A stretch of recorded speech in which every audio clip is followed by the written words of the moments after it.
Hello, what up, water?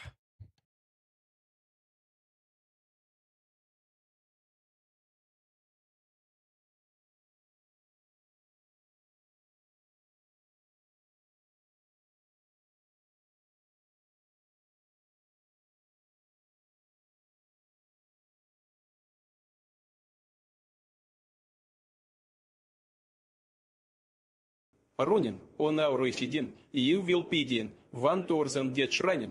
On our residin, you will pidin 1,000 deaths.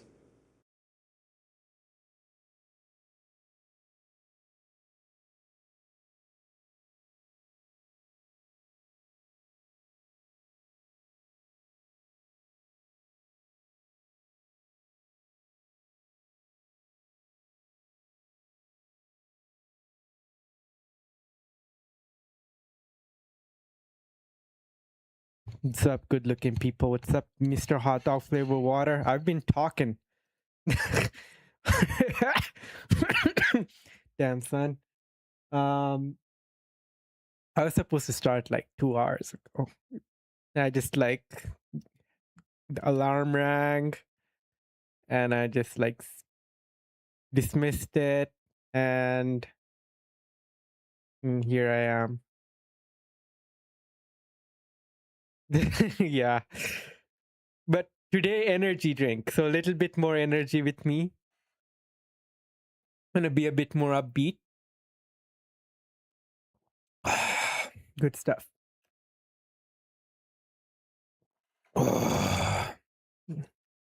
And yes, I just slept like the usual.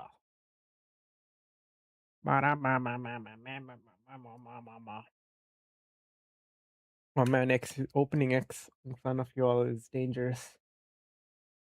Man, oh shit, he's live. Oh, Bash Bunny. Yeah. I mean, you don't even need to have a lot of money to start something like this. The heck? Scrum Mommy. Ali. Oh my god, all of the epic people. And Tej. What the hell is going on with my algo? Brian Johnson is live. Did he already start? 1 second. They're babbling on for like 5 minutes, and then you just emerge, and you're like, Is that his son? Yeah, it's definitely in full force. Didn't I rated her? Yeah. Tony? Yeah. Tony's Hall's like, I guess, best friend, you could say. Wow.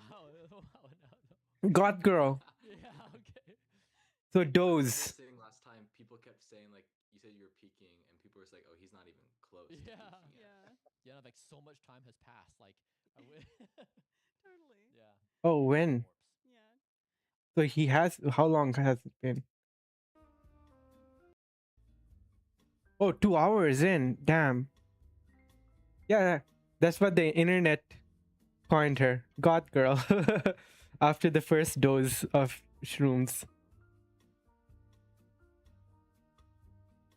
Yeah. She's a co-founder of Hour and 45 minutes. wait. And interesting as possible. And then Ashley Vance is one of my favorite authors and journalists, like tech journalist. Highly recommend watching his Hi. Vance Can you got the believe name that this is Hello actually World happening? People were wondering if we were trolling them. on Bloomberg. Yeah. So Hello World with Ashley Vance. He goes to different countries and then like covers the scene of like tech or cities. And it's really fun. And he wrote the book on Elon Musk. The first Elon Musk book before he went batshit. And also did the documentary on the Don't Die documentary on Netflix. Important thing to know is like most people refer to here. I don't want to just like probably 5-8 anal issues or anything like that. You want to speak. When did they start? The impact of alcohol you know. Okay. All right. For my level of surprise, Let's bring the music up a bit. hasn't really changed. Like it's for him, it's like, oh, yeah, he would do something like this. So and that's it's cool. a bold move. I feel like Maybe I'll watch this tomorrow. Wait, how long is 10, 5 hours? yeah, At it work, takes like a bit of I don't know. concentration to be Maybe on a usually I have like a stream going on. But there's Ashley Vance. So yeah, anyway, I'm glad he's got We've interacted on Twitter a bunch of times before, but that's when I was manic. I hope I didn't make a bad impression. Oh, what did I want to do? Go to John Hammond. The first time he didn't stream it, the God Girl was sending updates through the socials, but this time she's streaming it. Yeah, and he has like that agenda of guests. You know the app Venmo, right? The payments app. He's like he's the guy that founded it. Ah, shit! Here we go again. But yeah, Mr. Beast is gonna be visiting. Grant's gonna be doing a live DJ set. I don't know who Hamilton Morris is. I don't know who this is. Know who that is? Naval used to. It's big on. No. They're all visiting. There'll be guests.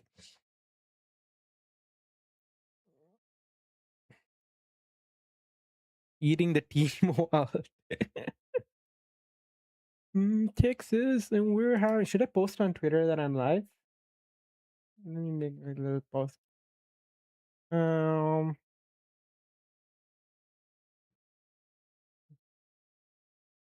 Mm,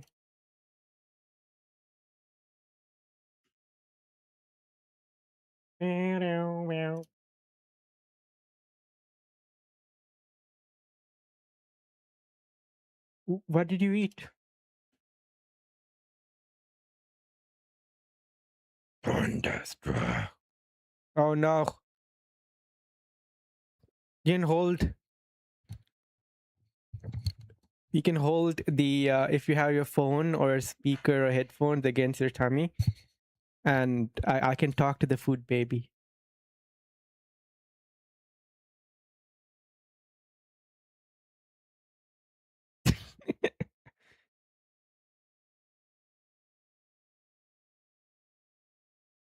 Oh, okay.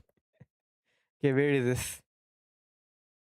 25th. I was supposed to cover this a while ago. Oh, there it is. Let's do it. Let's get into it. Whoa. Bring the music down a bit. Much more down.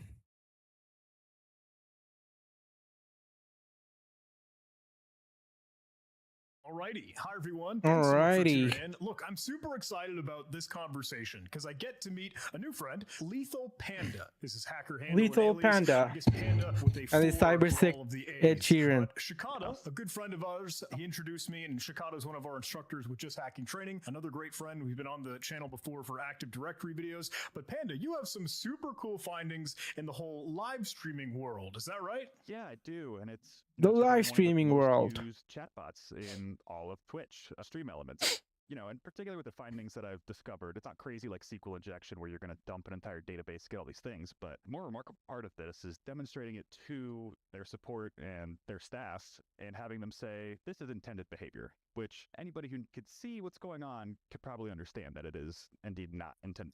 Well, before we dive in, forgive me, I didn't do a good job of letting you. Yeah, he reported it before, and they're like, "No, this is intended behavior." Give us any background context. What have you been doing, and how did you find out and stumble into this as part of what you're up to?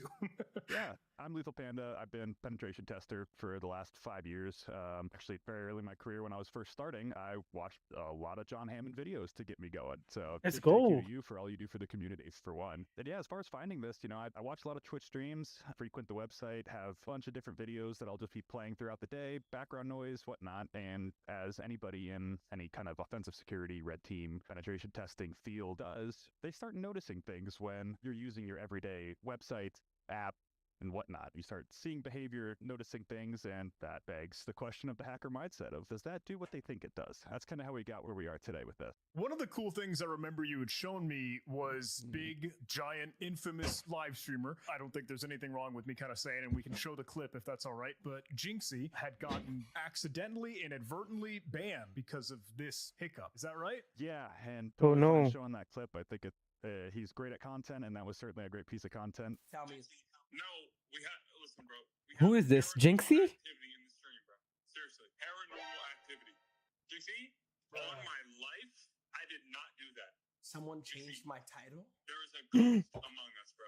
There's a ghost. But yeah, it was an effort to demonstrate the problem that we found. Jinxie happened to be one of the many streamers affected by this vulnerability, we'll call it, and ultimately caused a lot of confusion within the stream. That guy There was blew up some out of nowhere. 20,000 people watching at the time, and because nobody knew what was going on and the nature of how the exploit worked, they decided the best action to do was ban him temporarily, have him change his password, and reinstate his account, because the original thought was that he had been completely compromised, which we now know is not the case, and I know was never the case, but nonetheless, that still did not add any emphasis, apparently, to Stream Elements staff as to why this is a problem. Skunkworks and shenanigans aside, though, could you fill me in? Could you let me know how this all happens? And if you've got any show and tell or a demo, that would be phenomenal to see. 'Cause He it has a sounds padded wild. security shirt. absolutely. Very neat. So the basis of the problem originates from two variables that they have on the Stream Elements bot. So part of Stream Elements is Alright. a chat bot. That's one of their biggest features, where users watching a stream can interact with the bot. You could set a whole bunch of custom commands to have fun interactions between the bot. You can store information there for them to retrieve so the streamer doesn't have to keep repeating it.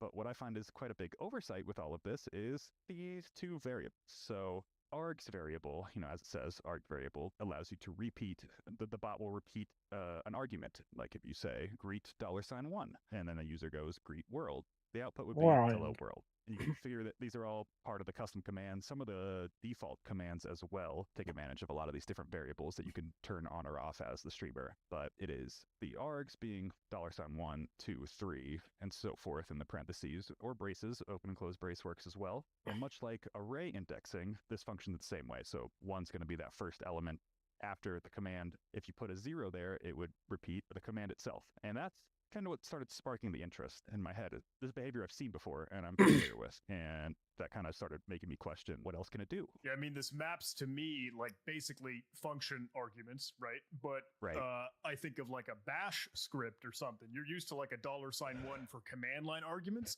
$2 for more you provide, but $0 will refer to like the script or the command that you ran. So this looks all, similar, tracking. Yeah. And the more common place we see this is $2 user.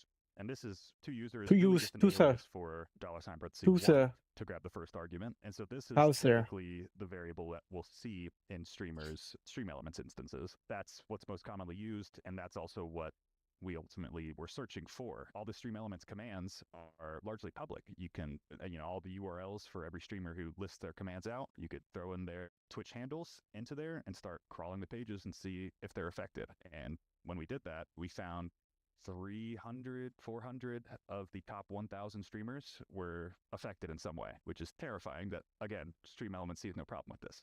So with the nature of the, let's see, I can go over to, this is my instance here that I've spun up on my channel to do a whole bunch of testing. So I can go ahead and even just make a new command to demonstrate. So you make a command saying hello. And if you want to use this, your response can be, using that variable. You'd say $1, hi there. So that when the user goes hello, put something after it, the bot's going to reply whatever you say after, hi there. activate the Hi command, there. and then I go over to my Twitch instance here, exclamation mark hello, hello John. It's going to reply with John, hi there. And Hi so there. this setup right here is one of the first instances where I realized there could be Bruh. more to that. There was. Originally I had found and reported this to Stream Elements. And this Mhm. seems so innocent as a start, right? Right. This just looks like, oh, normal hello, callback, response kind of thing. How is this going to be taken advantage of? So I see. specifically with this setup here of the command I just made. So when you are allowing user input to be at the very start of a response, Yeah. you are, You can as do we know, with any kind of commands. command injection, leading yourself open to some doors, and that's exactly what happens here. So for some more Oh, innocent no. things, I wonder what happens if you make stream elements start talking. And then for sake of this demonstration, actually, I'm going to use a different command just to not spoil, build it up a little bit. So I'll use this exclamation mark. See, I'll change this to Towser. repeat me, and it's just going to repeat Okay. the first exclamation mark. Repeat me. Okay. Hello. Repeat So me. just say hello. So now if I go Yes. repeat me and I do something like clear, If- a native Twitch command Oh. to clear the chat, it's not going to. This is Oh. where I need more. Can in you there. escape? Repeat me. Again, repeat. Hello. Of course, they're going to not work. Now, is it silently patched? Right. That's what they did to me about 2 years ago. Because previously, Okay. you could do things like /ban/ let's do Oh. repeat me /emote only. Did they actually patch this in? Oh, the they 2 days? patched that as well. That would Okay. be amazing. Okay, removing slash. They knew this video was happening. Oh, they totally did, because this 100% Oh, no. used to work. They did silently patch something. That is amazing. Now, I 'Cause thought of you'd been course they able to did. do some other tricks with like an argument that's going to represent Right. another variable, right? Okay, I see you trying to experiment with Yeah, that. so that one definitely still worked. And this is the more dangerous of the two. And God, that was still something fun with that. Yeah, what would that first one allow you to do? Previously, there was a bunch of different commands, / commands that you could run that are native to Twitch that would allow a lot of different behavior. And things that I've done before are when I'm testing these with different streamers. You have your It's fun, like they knew some they were mods gonna versus do it, this and video. so I'm just gonna hop on my alt account, do the same thing, Okay. and run /unban, and I can unban myself, and that's something I've done. There was emote only, Wait, how? obviously turning the entire chat into an emote only, where they would essentially run this command, and then everybody can only speak in emotes. What else? Announce was another good one, where it would just make your message in an announcement box, get more attention. Tons of fun / commands that you could do with that. But Stream Elements will still have the permissions to be able to do that, because Stream Elements is like by design a mod, correct? Right, and that's The that's music's major not overwhelming, issue right? Problem here is that the Hot intended dog? setup of Stream Elements Mr. is Hot that Dog? it's a moderator on your stream, so it can help perform actions and whatnot. Where I found the most damage being done, and especially in Your this dog case, water. is this neck. So Nice. First one still let you mess with the stream though, because announce and emote only, you could still certainly cause some chaos and people just not realizing, not understanding what's going on. Right, and this next behavior is still the most dangerous part of it, I would say, assuming they haven't patched it in the last day, because I did test this yesterday, but I can't imagine they have. So in most streams, there are Wonderful. one bot that they'll use. They'll use Stream Elements. They'll also use Nightbot. They'll use Faucetbot, MooBot. There's Yeah, I several don't know others. how They're many now people some of the people popular can ones, do and they're all that. intended to be set up in the same It's way, where they're all overwhelming. moderators in your stream, and you can do a lot of similar things between them. Some of them have their own differences, obviously, otherwise there wouldn't be a market for them. But when you have, if you look at my channel now, I have several different bots that I have in here just for playing with. Aiden or Wallace Dev? He works at Twitch and he built Fossabot by himself. So it's completely free. Oh, he streams as well once in a while, and he also does League streams. And he's a friend of he sometimes shows up on Halls and Tony's and the other, because he lives in the UK, so those kind of channels once in a while. But because he works at Twitch, he's not allowed to take money for this service. He's not allowed to take donations either. So he's paying out of pocket to run it. And it's widely used. It's kind of crazy. them. And so that got gears spinning in my head, asking myself, okay, I can make stream elements say things. I wonder if I can make stream elements talk to other bots by saying these things, because stream elements has its own commands, Nightbot has its own commands, Faucetbot has its own commands, and nevertheless you can. So let me bring up my Nightbot command list here. So in Nightbot, I have 2 custom commands, which is again that familiar to user, which does same thing that we Towser? previously discussed. Oof. And I also have this query one, which takes everything after the exclamation mark Q or whatever command you set, and it will repeat that. Tons of great uses for it within Stream. Obviously, knowing my brain, tons of malicious activity that can be potentially as well. So with this exclamation mark B, if I were to get on here, so we have repeat me, wonder what happens if I go B. So now stream elements is now running a command because it says exclamation mark B. Nightbot sees a moderator just ran the command and it replies. Nice. And so this is where the fun begins. Bots will talk to each other, and this was pretty much what I had found about 2 years ago with stream elements, is that if you're using that to-user variable and the beginning of it, you can talk to other bots. Similarly, obviously with Nightbot, if I were to just do if and then repeat, they talk to each other. Reported this to stream elements 2 years ago, and they said this is intended behavior. If someone's doing that, that's their own fault. Okay, I can see the argument for that one. Yeah, I guess. And yeah. I mean, Nightbot, I believe, also puts a warning. People do that, especially for like hey, there is potential for dangerous activity here. when someone does this, no such thing. There's bots repeat. Like all of the bots will be, the next bot will be like that, and then another bot will be like that. Specifically stream elements with that to-user, that $ arguments command that's really fun and problematic is the fact that you configure variables for bot responses. And my brain started going, what happens if I give it a user input of a variable? And that's where we get to the dangerous stuff. Just like before, that $2. If this is the 0th element, this is the first element, second. So stream elements will actually process variables on user input, which is, as we will see, very dangerous and problematic. And this is really how I got previously with just what? bots talking. Dangerous. 1 second, I need to process that. Element. This is the first element, second.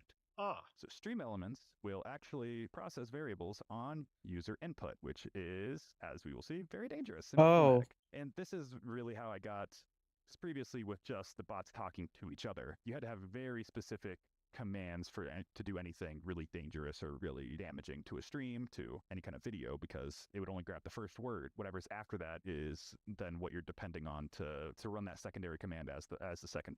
Would you mind trying /announce or /emote only via the $2 sort of proxy? Yeah. Would that work? I think that might have been what we did before.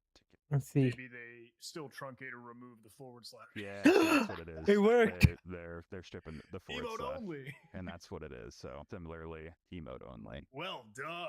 No way. And it's, I mean, again, this is something I demoed to them, and they said no issues here. With $repeat me, with that using that to-user, using $1, it'll execute variables on user input. And again, with this $2, that started getting the brain thinking that's just array indexing. So what happens if we then do the familiar array index of a colon, saying take everything after the second variable, Oh shit. second, third, fourth.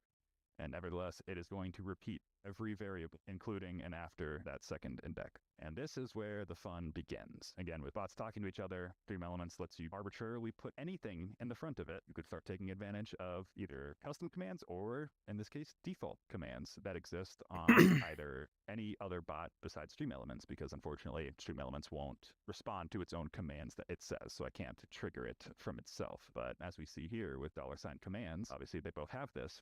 For Nightbot, !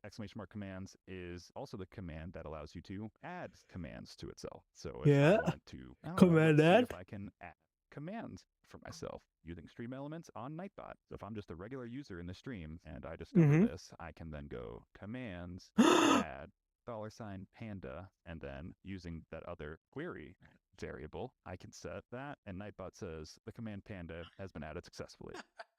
And I didn't add any restrictions, so that now this is available for any viewer who has permission to chat within the stream. Can I join your offline chat and then try? Yeah. Oh, he wants to try something. Let's go. If I ban you, can I unban you? Is that okay? You won't be able to ban me as the broadcaster, but I Yeah. can bring up. I have an The alt alt account on here. No, I can like ban myself. You would be able to ban yourself as well. All right, so me on the side, I need to $! Repeat me $2:ban, and then my name. I have been banned from chat. That's cool.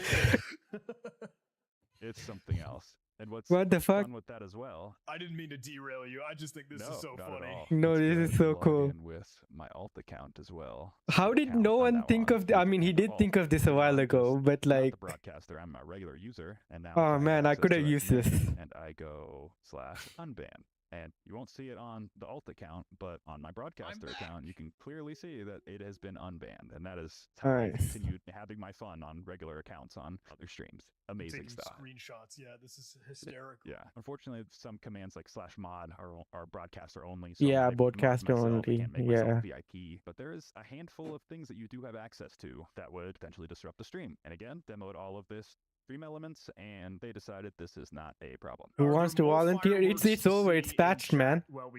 After this video, it's gone. What up, Laser? Wait a little bit later. So with this adding commands to other ones, Like, that one's kind of this Lethal Panda guy has been reporting to both Stream Elements and Nightbot for a while, and they're like, this is intended behavior, but then they'll patch a little bit, like, oh, it might be a little sus. But after this video, like, all of it got fixed. as well. So Like, let me show you the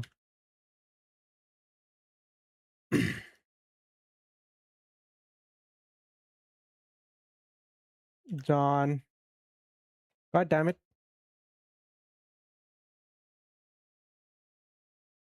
Or Stream Elements.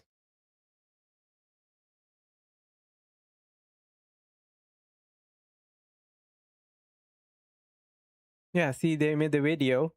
On the weekend, we received a number of reports from multiple creators about this exploit. Our devs, and collaboratively with other service chatbots devs, investigated and immediately issued a change that tackled this exploit roughly 30 minutes after it was reported to us. This change means that we specifically blocked it for positional arguments and to user.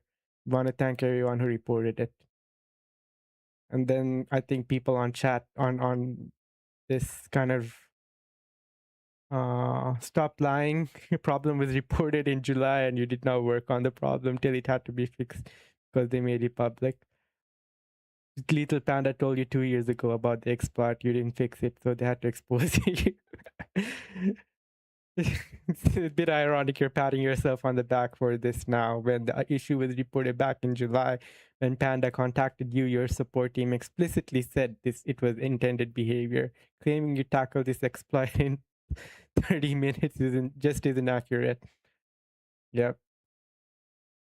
So I added that Nightbot command, right, for !Panda. That's going to repeat whatever I say as a Yep. moderator, which means I can now make stream elements commands as well.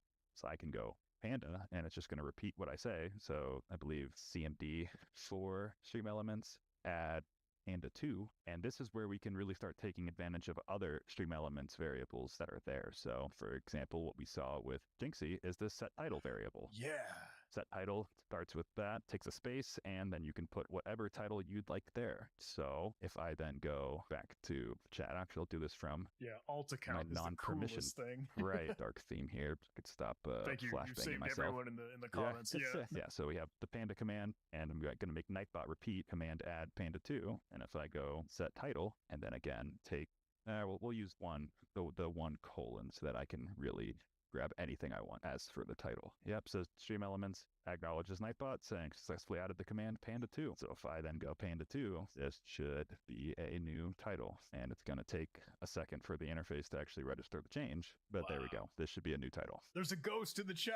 there is. And that's exactly what happened to our friend Jinxie there. That was the craziest part of the clip that I saw. It's like, oh, there's a ghost in the live stream. You know, obviously that did disrupt the stream, but I did immediately report it to his mods as well, and he is now all patched. Nice. He's no longer affected by this. They took care of it quite quickly, as you would expect with someone with such a big following, and obviously there is monetary value with how long you are streaming and to that big of an audience. You would think Stream Elements also recognizes that, but evidently they're leaving it up to the streamers themselves. With this functionality, all you really need is 2 bots. Got banned 3 times. Nightbot, and yeah, any Stream Elements command that this was when $1, and you can essentially run any command from the other he was not mod and Nightshade dude had powers. Running commands as moderator. If you wanted that, you would make all the users moderators, but amazing stuff. Obviously, now that you can make your own commands, you have all of these different variables to work. Nightshade dude is pretty much a moderator across software and game dev. He's just like well known. So if I go to this category, I don't think anyone he'd be modding for is on right now. But he's a Prime Agent mod. And like I get banned at least once. Hot dog flavor water, if Nightshade Dude notices him, would get banned. Code Girl, all of the regulars get banned at least once. Can you do crazy, weird, wild things? Like, obviously, you can make Nightbot look like it's talking to another viewer. What is the opportunity for other Twitch viewers making stuff crazy, wild, and weird? Yeah, I mean, especially Just- with just- the just setup for here fun. where I can make any command using any variable of stream elements. It's like a ban and unban. Then on the stream, so we Or also like a can see this as 7-second problem timeout. is, especially in the bigger streams. People start saying, "What's this guy doing?" They start trying it out, realizing what happened. and For they the start doing memes. it. Obviously, they don't have the context that we have, being that we tested this previously. But they start trying their own things, mimicking commands, and they figure out how they can change titles. They can do all this stuff, and it becomes chaotic very quickly. There is one more interesting thing that I'm not sure. I've tested this left and right. My ideal way to go about this would be to Yeah, probably what do you throw say it then? into the likes of Bursty or something that does it. But given how No, you gotta say like, but I got unbanned. That's what matters. I learned from my mistakes. Any kind of larger list can take a long time, and it is very slow. And in order to actually identify the response that I'm looking for, I also need to write a script to Say you will grab each limit of the stream testing. elements, responses, and associate that with what I'm sending within like some intruder. But specifically with this stream elements variable $sign time. So you're meant Oh to shit! do stuff like $sign time. Ariel, welcome. Good to see you. The heck? You were live? Guys, go follow Ariel. Ariel raid. Let's go. You're too late, hot dog flavor water. My bot does that for me. How are you all? What do you get up to? Yeah, God, I didn't see that you were live. You were playing Kingdom Hearts. Very nice. Mimu, welcome, welcome. Who else is here? Kingdom fan, welcome in. A hiatus. Yeah, I haven't seen you in a while. Yeah, we're watching a video about how Twitch chat got hacked, and mostly because people use bots like, hey, Yon, bruh, I've been like, I'm gonna do the server thing today, and then I wake up like 2 hours late, and I'm like, but I really have to get it done soon and get like you guys playing on a server soon. It shouldn't take too long either. I'm just like, I keep putting it off. We'll see. It'll happen. I'm sorry. No pressure. How has it been back streaming after a while? Were you getting a little nervous? Because I feel like after like 3 days of not streaming, I lose my streamer legs and I get like jittery and nervous. Don't let it stress out. All right, all right. I really want to get it out of the way as well. It's just looming in the back of my head all the time. Little nervy, feel a bit rusty, but did you have a good first stream back? Guys, Ariel is like the OGs of Lokiabu arc. She started the small streamer crew, which I was a part of at the start, and I made good friends like Jan, Mimu, Elisa, all people I vibe with. Lauren. So a lot of friends of the channel facilitated through the great Ariel, Dorky Dino. All right, let's get back to the video. Time zone. Let's go back to my regular user here. Go repeat me. $time.utc. Obviously, it's going to relay UTC time. There's also obviously America/Chicago. Did I spell something wrong? This is their hot patch now. I'm glad you had a good first stream back. Well, that was a bit of a spoiler, but that's the interesting part of that. Is a directory. That's sketching me out. Oh. Right? Like that. As soon as I saw that, I was like, wait a minute. I've seen that before. and it's never been good. Can't believe they patched it right before we got on, Yeah, but it's okay. previously, obviously, you could do tons, America/Chicago. I saw that and I'm like, Well, okay, that's because all of these time zones are in a directory, in a Unix directory. You can find like a list of time zones. interesting. I started fuzzing it, and then I saw this is a directory response. Now that it's stripping it, obviously it's not going to do it, but there is a different response, it would say, if you did something like... Are there any time zones that don't have a / in the name when we look at the documentation? Or... Don't believe so. And the other instance of like, oh, this isn't a fluke was using that /. So if you did // or // and then something there, the other response that it would have is not a directory. That kind of confirmed behavior for me. And I'm like, is this files? So is this a file system? Is it looking for time zones inside of some kind of environment there? And I've done a lot of testing on it. At this point, it doesn't seem like there's really any way to escape whatever container environment that they've put in there. From my knowledge, obviously, there's a lot of people out there that are better than me at this as well, and I encourage you to play with it, because again, this is intended behavior. This is not exploiting or any type of vulnerability. Crazy stuff, though. And this is what I would ideally like to fuzz to try to see what files on whatever container or environment Stream Elements is running. Also, Mimu, it's good to see you. It's been a bit. Hope you're well. From. It's going to be a very slow process, and I just haven't gone on and written the script to grab the responses needed and whatnot. Maybe more to come. But yeah, that super interesting as far as those responses at that time specifically. Was time the only one you saw that in, and all of the other options for different variables you can run? Yeah. So there's Thank you for the several different variables here. All is all right. Do have a channel. Just been extra tired lately, so I haven't been having a consistent schedule. Grab when you give it to Stream Elements, for whatever reason they don't. Stream Elements doesn't know what to do with it, and it won't respond. So for example, even just channel.viewers. More than me, yeah. It's just not gonna know what to grab and just leave it blank. Also, in a similar vein, is obviously one of the things that I thought is there's tons of variables there. Like, why can't I just do set title like that? And, it's executing user input as variables. But what happens is, because repeat me is using toUser, it's seeing the space, cutting it off, Pauser. won't do anything. The other thing is it's not recursively grabbing any of these inputs. So if I do $0, which should be this, it's just going to spit back $0.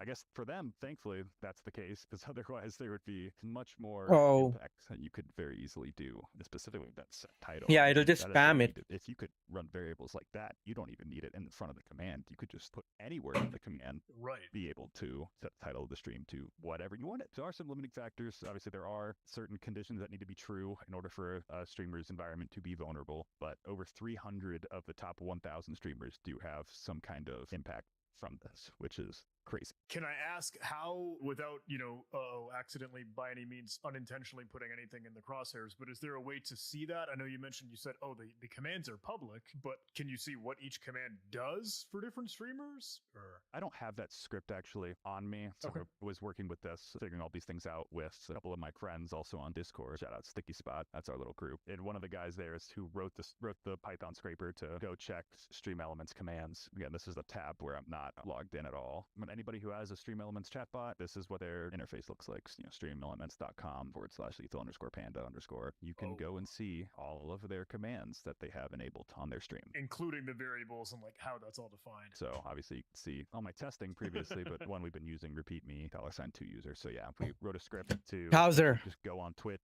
look for a bunch of different streamers' names. Play grounded? Nice. Throwing them into the URL. No worries. Thank you for the lurk. Where the response started with toUser, $1, anything of that sort. And that is how we got our list of 300 out of 1,000. Does it always need to be toUser, $1, or is it just Pauser. any instance of one? So, it could be any number, right? It could be $1, 2, 3, up to, I assume, infinity. But, there is a character limit on Twitch for chat, so I assume up to that. The other thing is that braces also work. $, open parenthesis, or open brace, close brace, bracket. No warning from Stream Elements whatsoever as to the potential impact. That is wild. Yeah. This is the second time I found this. The first time it was just seeing toUser there, and I reported that. Obviously, I can understand how that's somewhat of user error on that part. They gave me the okay to go for foreign streamers. So of course, all the streamers that I do end up watching every day, I'd reach out to the mods, say, probably fix this. But then here we are 2 years later, and that's when I found it will actually process our variables from user input, which is much more problematic, and that is why it surprised me that they gave me the same response, that this is intended behavior. Are you willing to tell me a little bit about that disclosure process? Is it like, hey, you showed them a video, you sent them, like, could they see the clips? Like, I am just in disbelief. Yeah, I went on their Discord. That's how they handle most of their support. Is they have a Discord bot that handles support requests, issues, and whatnot. And so I went on their Discord. I made a ticket, and I was talking to a support person who just this is obviously it's not the beginning of the report, but this is deeper after I've already been told. Said, hey, the toUser variable is intended to use whatever the user who activates the command inputs. We recommend using this variable, and if you wish to allow viewers to input their own bot responses to the command. And this is where my mind was first blown. Sadly, there is no way to disallow certain variables from being input. And my problem with that is that none of the other bots have this problem. None of the other bots, or Nightbot, BossBot, anything that I have found to this point, will execute variables from user input. It's only a bot response that is configured by a moderator or a streamer as intended, where that gets executed. This is unique to stream elements. That's where my response comes from, saying I'm very confused how there's no way to disallow certain variables being input. And I give the typical response on how to disallow command injection, sanitize it, strip it, do something besides just echoing a user variable and executing it. I told them this is what led to Jinxie getting banned yesterday. One of the largest streamers on this platform. Nothing. They're saying we do not have a way to block certain inputs out of the box. I wanted to be very explicit with them. My next one. So your stance is that users being able to execute variables in chat via toUser command response is expected, and that functionality is intended and indeed not a bug or an exploit. Yeah. Well done. I'm glad we got that in the video. Right. Yeah. I'm not exploiting. I have permission. This is permission for anyone to use this. With obviously the caveat, Twitch has their own set of terms of service up to them to decide whether or not this is breaking that, violating that, any sense. But my take on this is, And they've known this since July now, like created by the Aug- vendor. It's just remarkable that to me like what seems 4 like something months? needs to fix. I mean, as we saw recently, they removed the forward slashes from the beginning of those inputs. Why are they allowing this all of a sudden? It should be just as simple as that filtering. Remove a dollar sign at least. Remove a dollar sign, or recognize that there's a command being processed and not executed on user input. Okay. Just remarkable.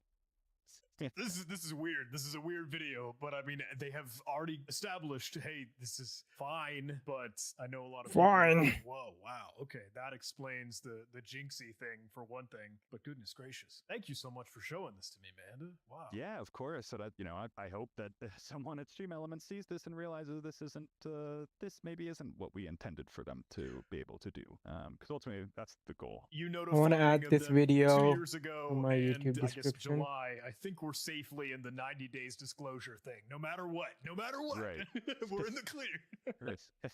Yeah, I mean, I really don't understand why. This is a very common thing that we see with a lot of companies as well, especially in the bug bounty world. PC said no. For whatever reason, people are very hesitant to. It's a sign. It's a problem, and bigger question mark is to go fix that problem. I mean, it's so funny with just the array indexing. It just looks like a CTF challenge. Right.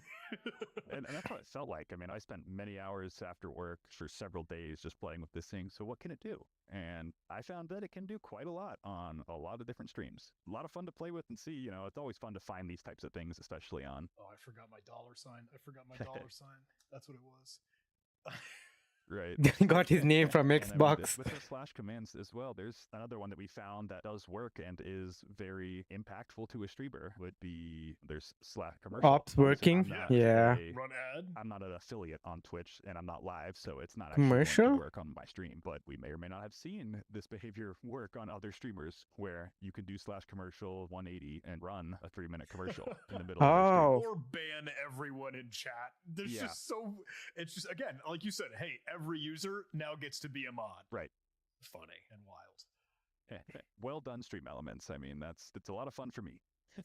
Cool. Thank you so much, Panda. This is wild, a neat story. It's crazy to see the impact, right? Again, the Jinxie clip is just bonkers. I hope that this is addressed the right way, and I hope it's not too much egg on our face for trying to make us think about it and scream and shout after it's been all the time Scream that you have and shout, already tried to get the let it attention all for this. out. So thank you for letting me help spread There the word. w- Yeah, of course. Yeah, a I lot. appreciate you having me on. Do you stream? Are you on A Twitch lot, usually Laser. on Lethal Panda live stream and stuff that you're up to? I haven't streamed, gosh, 4 or 5 years. Where do you want me and to when I did, start? it was just playing games with friends. So not really big on streaming. Do you want me to Big show watcher, you so my there's a good chance if you're Omarchi also on setup? Twitch, you might Let see me. me I in the will do a chat tour somewhere. of I'm looking at my my Stream Omarchi Elements right after. profile, and thankfully I do not have any commands. I am My Linux setup. My head is in the sand. Well, thank you again and again, Panda. If folks are curious or interested, how else could they chat with you or contact, or if there's any other more call to action you'd like to end us off here? Yeah, feel free to. I shoot highly me an email. recommend I it. can- Same one I contacted you with at p4nd4. No, it's not a big stupid move. Dev, but again, that's Especially now, like it has a lot of good gaming support. Code. Like the Steam Deck is Linux, Feel free to right? throw that somewhere if this does end up This in the laptop's video, from in the description, 2013, whatever. and I Happy to bought it back to interact with life. anyone who does I'll have show you. questions or wants to see some more, because I'm sure there is more. Excellent. Thanks again and again. No league support though, yeah, which it can be a good thing. Good video. That was fun.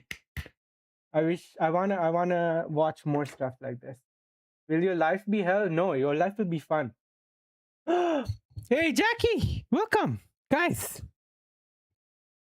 Jackie is such a fun time. It's just that she streams at like 6 a.m. for me. It's so hard to catch. But whenever sometimes she streams like quite long, and during my work day I just have her in the background while I work away. Very, very wholesome streamer. Very kind. We got to play Peak together, I think a month or two ago. Jackie and Bomb left. Welcome in, Jackie. Let me show you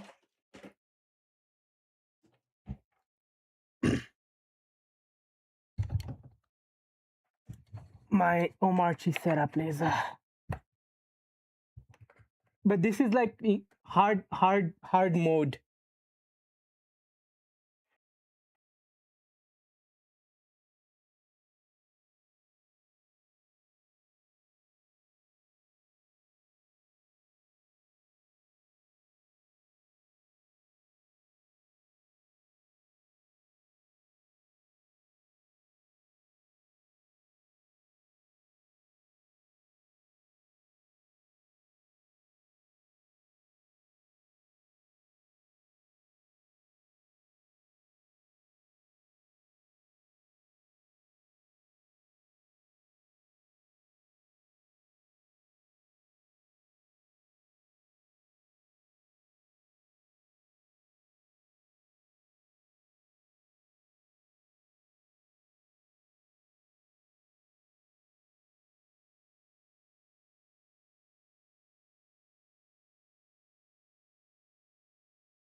I plugged in the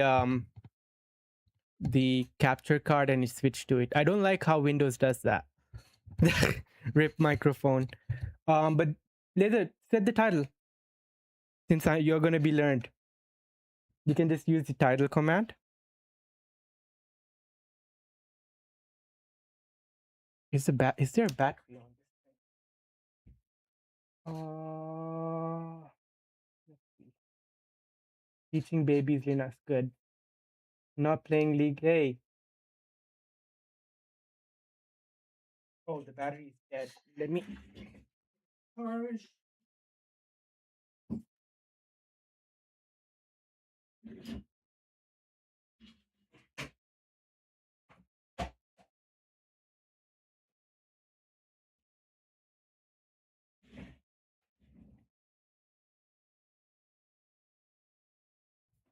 Bow, bow, bow. Didn't work. You're demoted to noob mod. I think it doesn't allow for spamming. Now, will the capture card work? Display capture card. It should. One sec. Yes. Big screen, is it open? Yeah, okay. All right. But it should be a black screen right now, right? If the back catcher.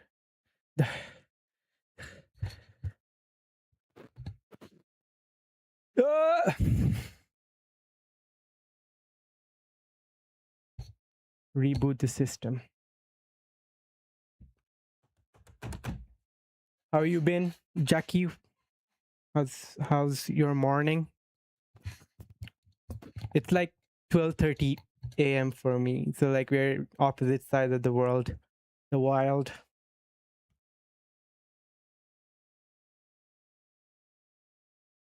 Doo-doo-doo.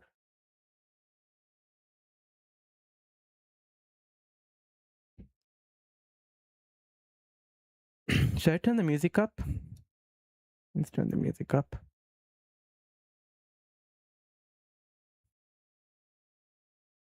Oh yes.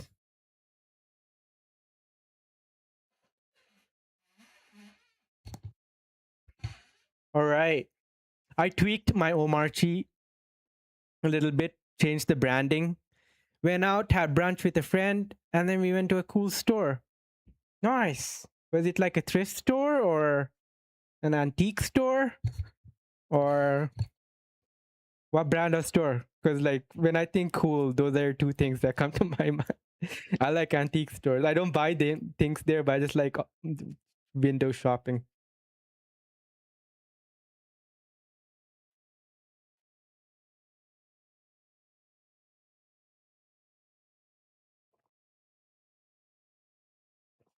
And Witchy Crystal Mythical Store. Ooh, very nice.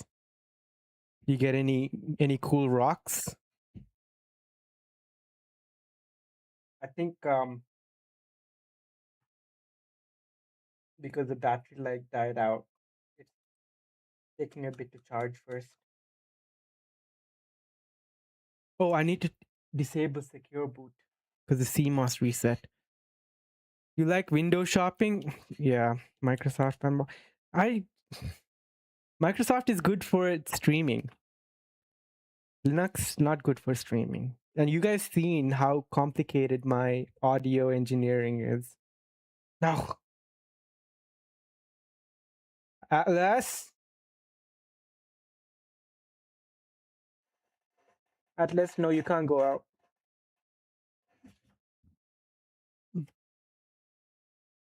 The cool incense holder. Ooh, speaking of, I need to light some incense. All right, one sec. I'm gonna detour to Atlas Camp for a bit. But first, and set some incense. I can show you my incense holder. Forsaken me. How do I disable secure boot? All right. All right, one moment.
Wait. How do I turn off? Damn it. This is really old. It's been in the family for like years. You can see the it closes. There's so many jujus. And then I have something a lot more simpler. Just like a stab of wood.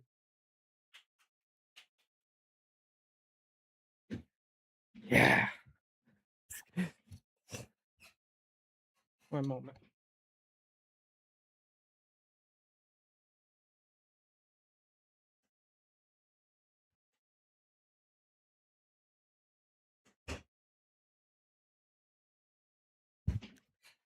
Okay, laser. We shall begin.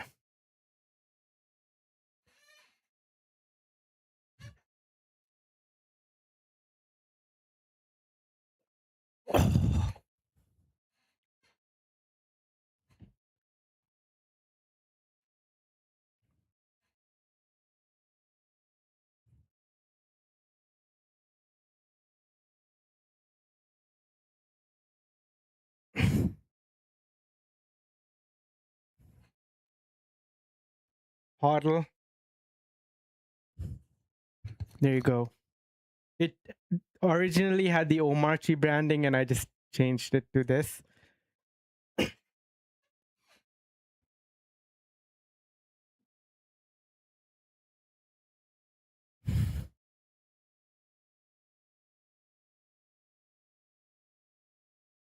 And I'm in. Right? If I want to open Discord, it's Windows Shift D. It needs to update. If I want the browser, Windows Shift B. Right? And then I can switch between, like, you see, is 1 through 9. I can shift between 9 desktops. 3 is Windows Shift M is music player. I can have multiple, like if I want to open X, I think it's Windows X. No, it's Windows Shift X. I don't know what Windows X does. Oh, that's the music player, right?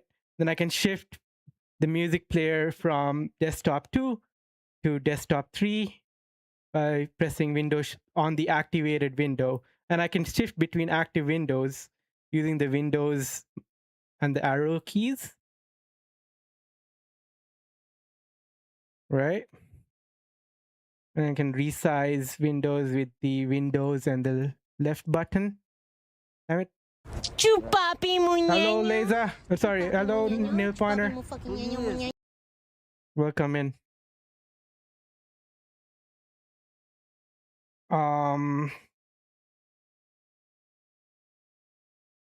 4. Right? What happened? Oh my god. I hate opening X on live, most unhinged shit. But yeah. And I'm gonna turn everything off. Now, when I think task, it's been a while, but if I want to see all of the key binding, I think it's Windows K. Yeah, so I can see all of the key bindings I have. Right? If I want the task manager, so it's task, I believe, or was it BTOP? No. Monitor? What would the task manager be called on? It's been a while. And like 2 weeks.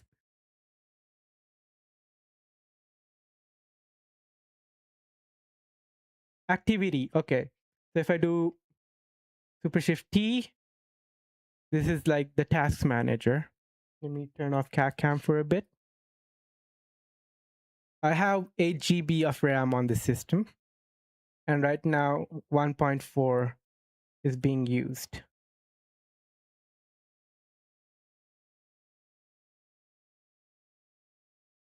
So you see how much I can do with this system because I'm not running all of the Windows, the bloat that comes with Windows, right? Like, I can't game on this. It's a really old system, but I can use it for web browsing, for dev work, for scripting, for learning. And it's like a 13-inch laptop. It's very like portable. And while I'm at work, I found myself like using this for personal stuff. That said, if you're going to start from zero, don't do this. So this, let's open the terminal. Would it be NeoFetch?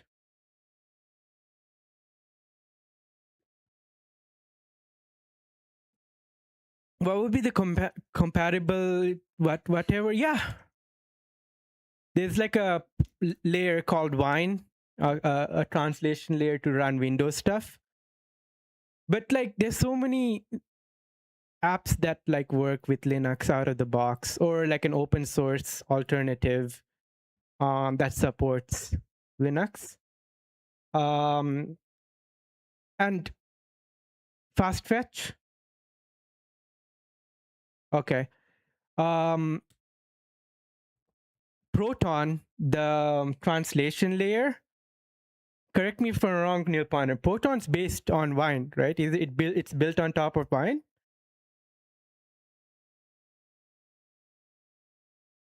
Let me check. Proton Wine. Yeah, it's built on the foundation of Wine. Yeah. So Wine used to be like old school when people try to emulate Windows on Linux, but Steam like kind of leveled it up. And now that the headsets coming out that's coming up, which has ARM chips, they're working on FEX so that you can run Windows games on ARM-based Linux devices. So you can run Windows games on that little headset. That in turn will allow people to start playing Windows games on your mobile devices. So Steam's doing a great job like supporting these projects. Okay, back to this. I'm using Omarchy, which was built by DHH, creator of Ruby on Rails, and his community. It's pretty much like an all-in-one. It's a good balance between like having to set everything from scratch and having the functionality you need, but because it's based on Arch, the same base OS that the Steam Deck uses, but setting up Arch on your own can be cumbersome. There's a lot of configs that you got to change, and if you want it to look a certain way, feel a certain way, it'll take some time. And Omarchy does a good job setting the defaults as per DHH's philosophy. There is a bit of bloat that comes with it, like his apps from his company, like Basecamp and like other tools that he likes that I particularly don't want on a system. But de-bloating it is pretty decent. Arch is a rolling distribution, so it uses the bleeding edge, like very latest packages, and the very latest like Linux kernel, and the kernel is like the layer that translates how do I say? It's better to just like look it up. I'm not good at translates hardware to software. And vice versa. So when someone says Linux, they're mainly talking about the kernel, right? The operating system is what the software that runs on top of the kernel. And Arch uses the very latest. And right now I haven't run it for a bit. I can update my kernel to the latest along with the remaining like software packages. Hopefully it doesn't break anything. So you can see like Linux firmware, Linux, the latest kernel is being installed. But Ubuntu and other popular distros don't use the very latest. They use the latest well-supported one, like long-term supported kernel. they make sure to wait a couple months to a year to make sure that like all the bugs are like cleaned out before introducing it, and then they have different like methodologies or approaches to like updating their operating system, because a lot of enterprise and companies rely on their software or the operating system.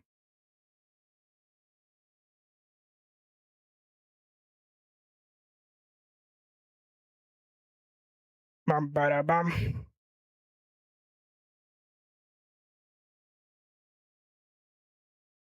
All right, while this is happening,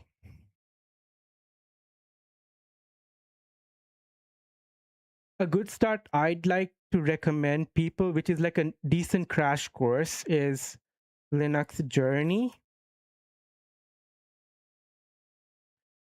This LabX company like acquired it and made a couple changes, but you just go through these modules. It's pretty easy to understand. They have a pretty straightforward path. I think just go from Grasshopper from getting started to networking Nomad, so you can get a decent handle over like how to understand networking and make changes to your network configs.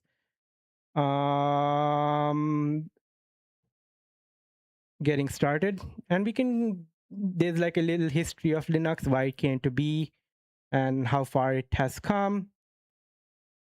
Then choosing a distro, and why you would choose one over the other, and then different distros.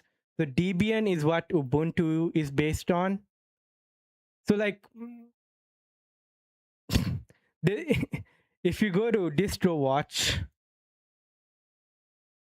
it can be overwhelming to jump in, and you can like face a little bit of decision fatigue when you're trying to get into the world, because there are just so many different distros. You don't know what to start. Just going to start like comparing one over the other.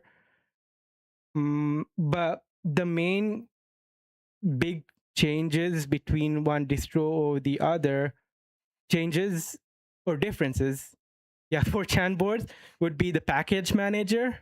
It's the tool that you use to install software on your system. So like in Windows, we never really had a package manager. You just go to the website, you download the exe, and you run the exe, you install it.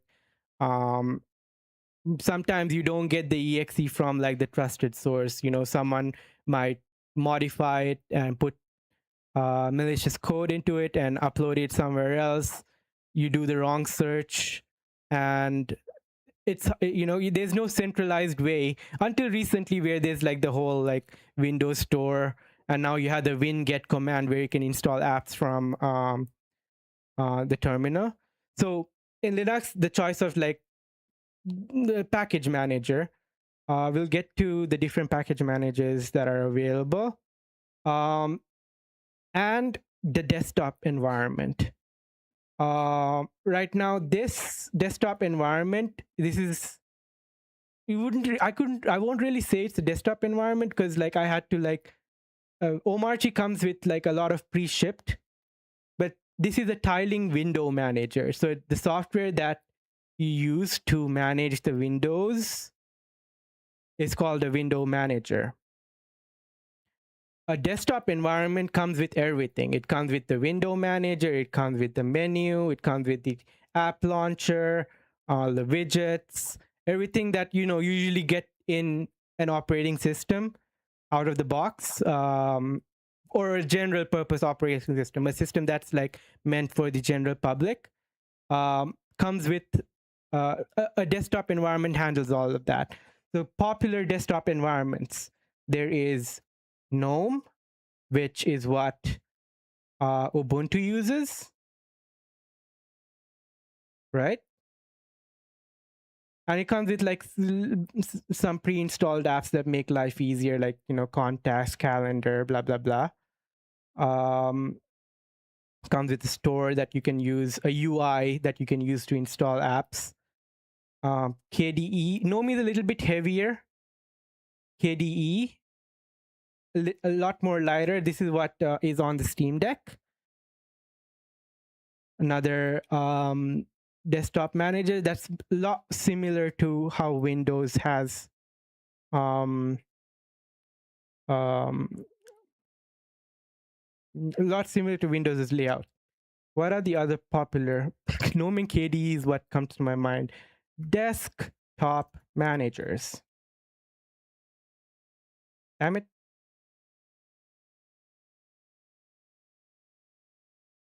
There's Mate. XFCE is a good one if you have very low spec system and you want a full desktop environment. I'd still go with because like I've been around the Linux world a while. I know my way around the terminal. I know my way around like where I need to go to config certain things. I have a decent understanding over like the file system. So I like Hyperland, which is the window manager. I don't need a full desktop environment. And the menu bar over here is Waybar. If you don't like Waybar, you can choose a different software that does menu bar for you, right? So there's like plug and play, like the ability for the user to make a choice of what they have on their system. But if you don't want to, and like it's understandable, you don't have the time to like set all of these things up, configure them to make it look like the way you want it. Going for a desktop environment is the better option. And if you have a very low spec system, XFCE is a good one. Deepin is Chinese. Best just stay away from it. I don't know. LXD is also a very lightweight one. So XFCE.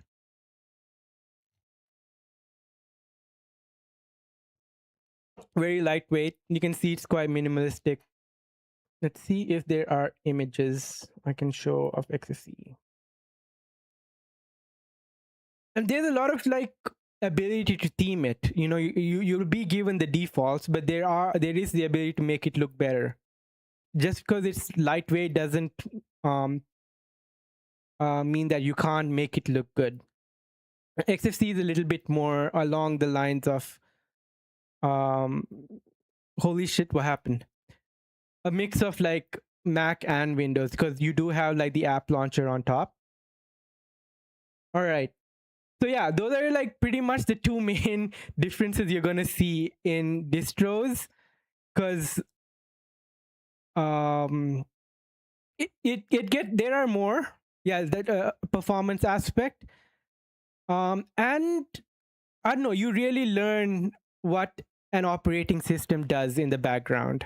10 rank games, 90 of them you get giga noob teams and lose. Rank twice. What's your rank right now? There are more differences, but I feel like you get I can if I go down that path, it's gonna go over a lot of people's heads. But what I did want to cover is like NixOS. How can I say it? Stateful? Would that be correct, Nil Pointer? Where you,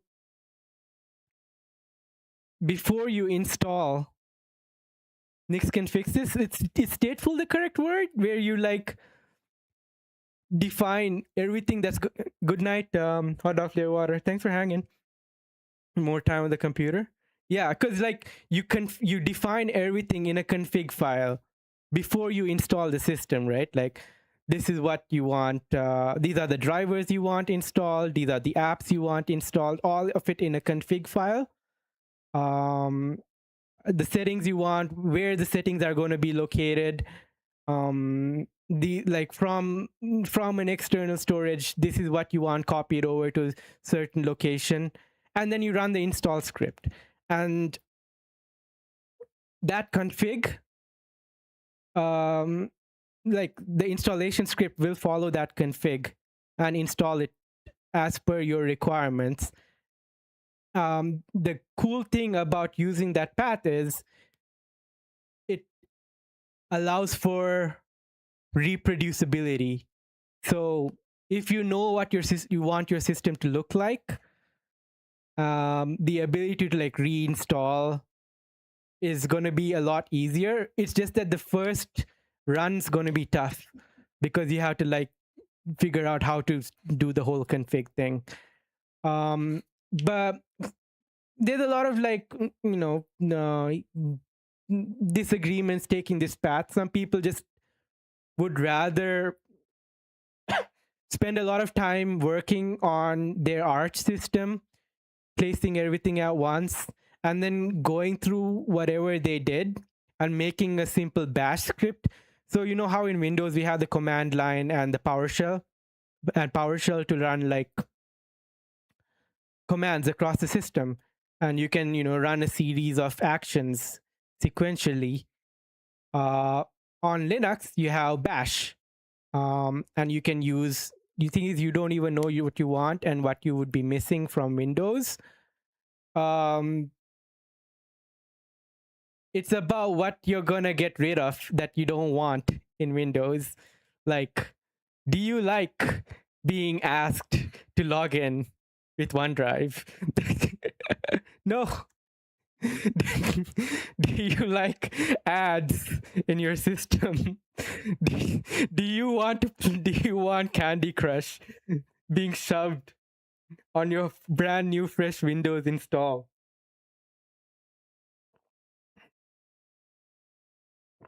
Right? You Cache OS, Fedora, Bazite if you're going for gaming. If you have an old system lying around, Laser, that you're not playing around with, just start off with like Ubuntu or Fedora. Fedora and Ubuntu are easy choices because they're so like the issue that I ran into before. Yeah, but like it's a good start. I'm giving him a gateway drug.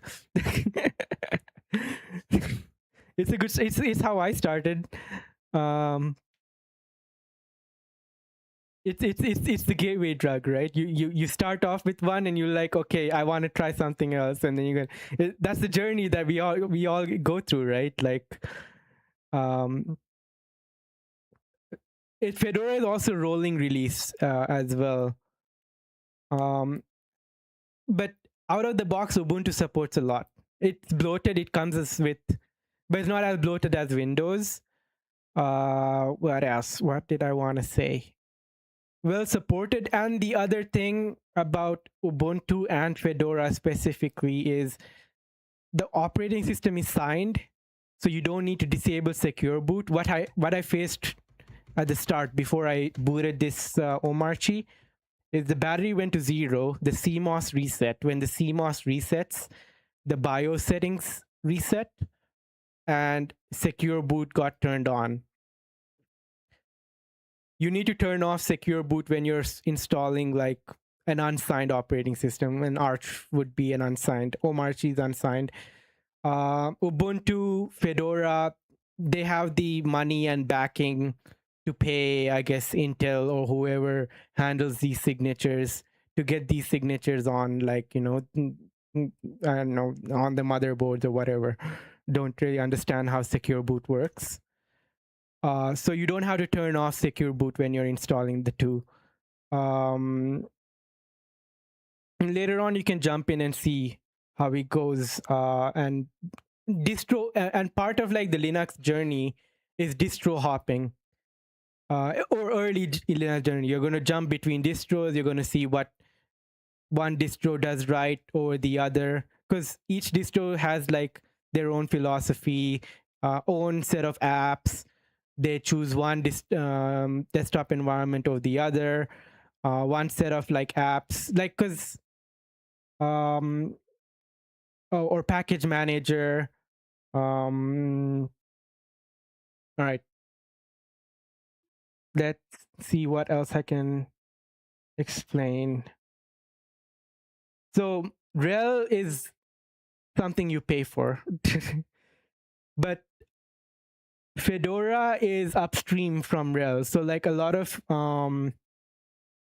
issues that Red Hat is shit. Yeah, you know, Nil Pointer, we had to pay for a rel license just to get for compliancy reasons. It's crazy. When we could have just used Oracle Linux, which is free and is like one-to-one compatible. All right, Ubuntu, yeah. Yeah, so if you're gonna start, Ubuntu is a good start. I don't know, is Linux Mint secure boot compatible? Linux Mint is also very user friendly. Don't go with Gentoo. Gentoo is like, if you're very unemployed. Arch is like if you're a virgin. It's goated. Yeah, Linux Mint's a good start. All right, but Arch is for later, when you got a good handle of like the terminal. And then there's a command line, which is very essential.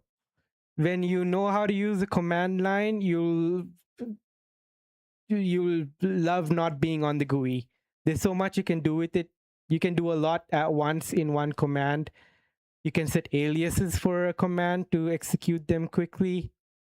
So like the Linux journey covers like pretty much what you need to know, right?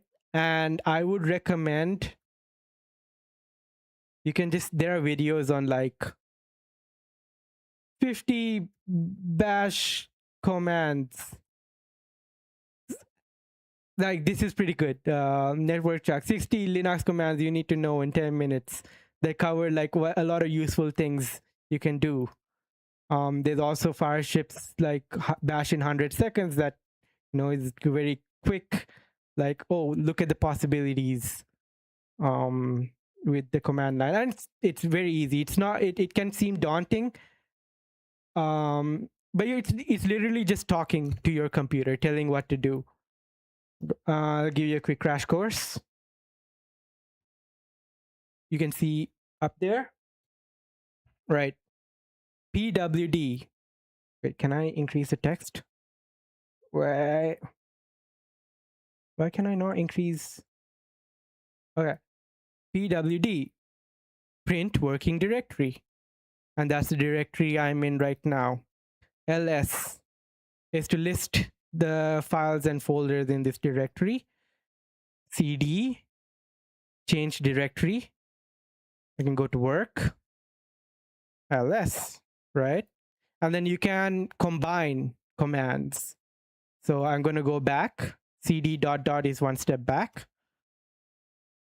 So I can go CD into work, and then and ls. So go into work and list the files. What else? Touch is to create a file. So touch grass.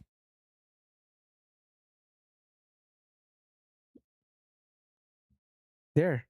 Wait. Touched grass. So it's just like an empty file, no file type, nothing. And then file, what does file do? File just tells you the type of file it is, right? File, grass, empty. if I use file on tries, a directory, and then cat. So now if I go into Grass, I'm going to use the text editor called Vim. And then I'm going to put laser has very large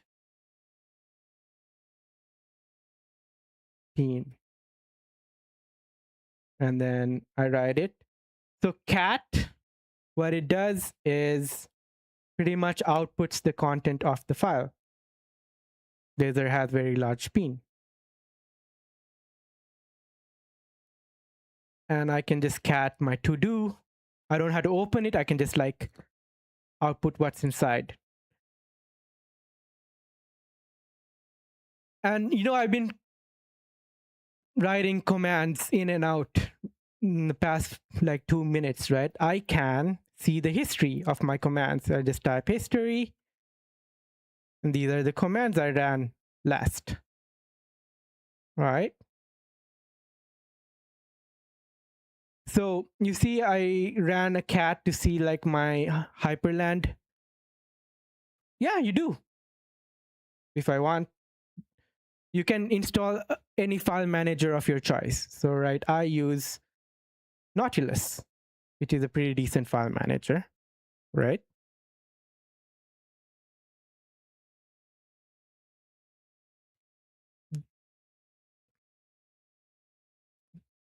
But why would you want to? So, like, the cool thing about being on the terminal is you don't have to lift your hand up and go to the mouse. Your hand's in one place. And you can be a lot faster once you get a hang of it. So see how I have like early on, I wanted to see what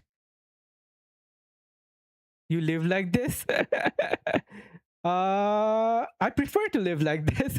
So you see how like I catted this. I went into config hyper, like I didn't go into each folder like the cat config hyper bindings, right? So cat, there's a folder called config, so I can autocomplete, right? I can see the other folders that have with tab dot. There's cargo, there's config, there's crash config. And then I can just tab to see what other folders are there, right? There's a big list. But I want hyper, so there's hyper.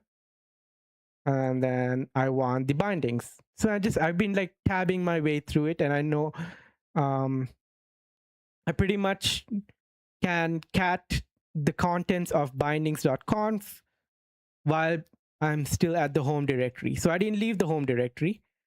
Let me move this to desktop 3, right? Easy. And I'm looking at my bindings. These are all of like, you know, super shift C is Chatterino, super shift, super is Windows button. If these Discord, all of these bindings I made. Now, I don't want to type this command again. So I do Control R, right? It's recursive search. I can just type bindings. And I can like go through like the commands that I used before. And I want to see the config bindings again. I run that. Easy.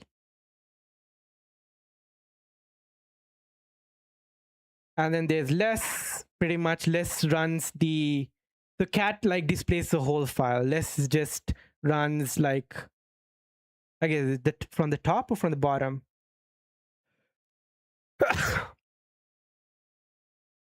Too large to fit in scale. Less is more. Oh. Wait, let's try less again.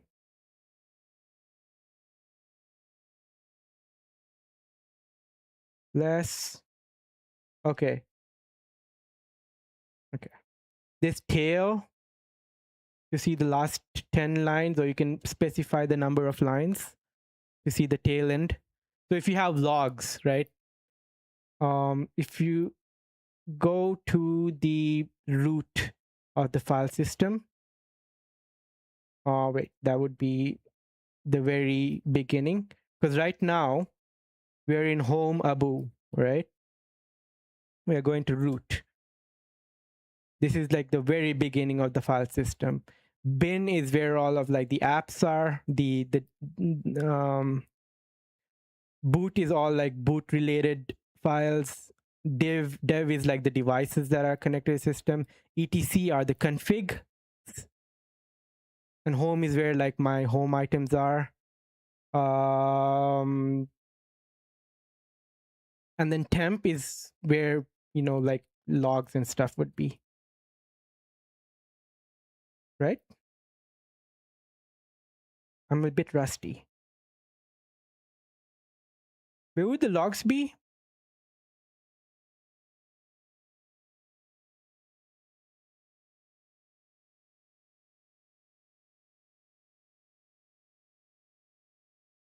So in Linux, everything is a file. For example, command to find battery status and arch. So I can go to sys class power supply bat 0 capacity. So cat sys class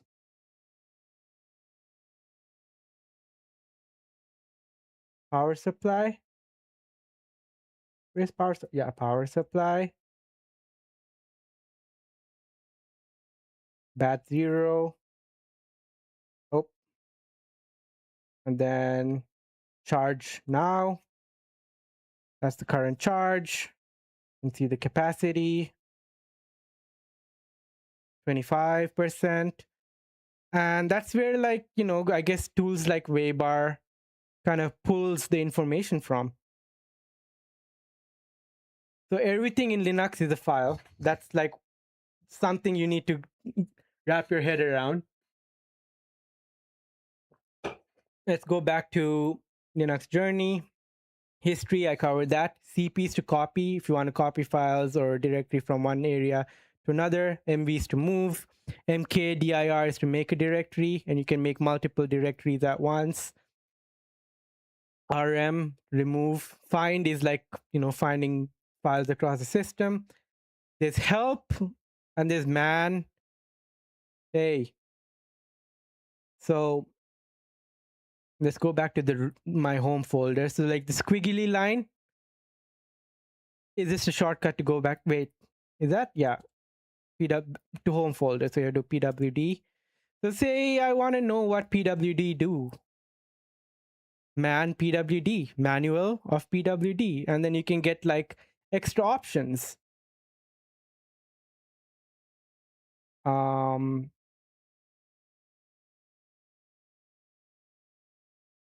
So man ls. So if I add the a tag, it'll list all. Do not ignore the hidden files. Print the author name. You can get colored output. Human readable. There's a lot of options. There's a lot you can do. What does do? Oh, what is cat? Wait, what the heck? I don't think Arch will have this. Oh, it does. So it's just like a quick like summary of what the command does. Alias. So there are commands that I run a lot. So ls is just basic. You don't see like the hidden files. ls a includes the hidden files, right? But I don't want to be typing lsa all of the time. So there are aliases. So bash rc is where you configure aliases. And you can see that ll does lsa. I use the default vim to use neovim instead. And instead of using the default cat, I'm using bat, which is like improved bat. There's iCat where I can like print images. So I didn't want to type kitten iCat each time. Okay. Back to 2. So that's the like basic command line. And then I think they will teach you like text manipulation, advanced text manipulation. And you can manage, like teach you how to manage users, add users, give like admin permissions to each users, learn about the different processes running in the system, learn about the different package managers. Why would you want to use apt RPM, yum, how to interact with devices that are connected to the system. The file system's a good one. I could go over that really quick. Stages of the boot process and the kernel, how it works, what to do to configure it. Oh, login. So it's in var log. Let's go to var log.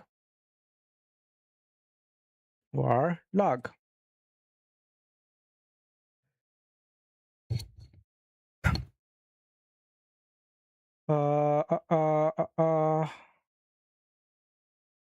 Bazite, yeah.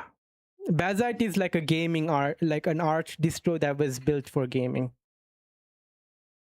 So where would be the logins? You can see the omarchi install log. I can just tail it because I don't want the whole thing printed out. So yeah, successful. Okay, let's go file system hierarchy. There's root directory. That's the very beginning. There's bin. All essential command line programs are there, like lscp, mv, cd. sbins, system binaries for system administration, only run by the root user. etc, all the system configs are here. lib is how would I describe this? Contains the essential shared library files. They're just dependencies that bin and sbin rely on. Boot stores everything that has to do with the boot process. Home is, the personal directory. So right now it's just home abu, but if you create a new user, they'll get their own like home like laser. It's like the C user, and username directory in Windows. OPT is like optional third-party application. So when you install like anything outside that comes from outside of the OS standard, they get installed in OPT. User in or USR. Var has like the temp files, like not temp files, like how do I say, like log files. I guess they describe it pretty well. Yeah, caches and spool files. Temp is for temp files. They are not permanent. Run contains information run in system since last boot. Okay. Dev and mount points. So like how I said everything in Linux is a file, your device, like if you connect a USB, it shows up as a file on the file system. Your keyboard is a file. The hard drive is a file. Your monitor is a file. Media, a standard mount point for removable media, and MNT, a mount point for temporary mounting file systems. Yeah. Proc, the state of your processor, like or RAM, is a file. Like in physics, you learn this concept where when you're measuring the speed at a certain time, I forget. it's been a while. This is like high school physics. Instantaneous, like you're measuring the speed of a person. Like catch on fire, you miss. Will you if you mess up one of the files responsible for it? Possibly.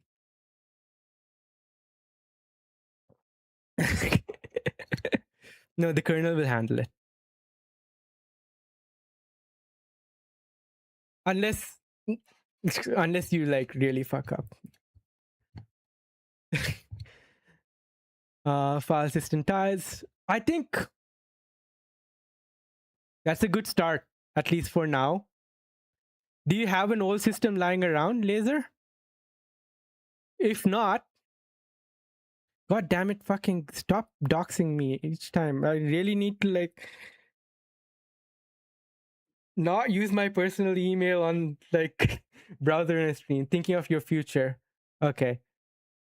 Then just get VirtualBox and forced to move to Windows 11. Well, you can't rely on Windows 10. It's out of support. Please just get out. Just get the ThinkPad cheap. It's not an easy decision to spend on a new system, but a good way to start is get VirtualBox, right? And it's a type 2 hypervisor. Type 1, right? Am I mixing up type 1 and 2 hypervisor? Yeah, virtual machine. Yeah.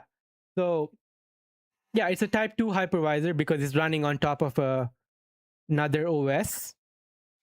And install it on a virtual machine. Play around with it. Learn the command line. Go through Linux journey. Right? It's pretty fast. It's very intuitive. Let me get the link. But yeah, that is my quick and dirty Linux training for babies.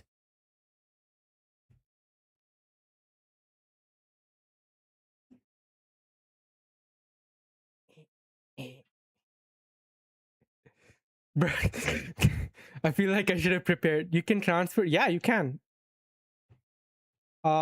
If you have VirtualBox running, you saw Linus and Linus video? Not yet. Should I watch it? Shall we watch it? Is it good? What happened here? What happened here? Oh, what happened here? Wait. I'm still a little bit undecided on what I want to use this Okay, giant. not interested. Now, Linus Torvalds, Linus Tech Tips. It's good. It's 54 minutes, bruh.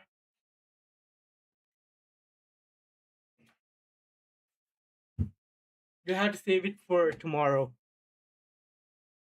We'll save Linus versus Linus on tomorrow. And I also have to get back to doing some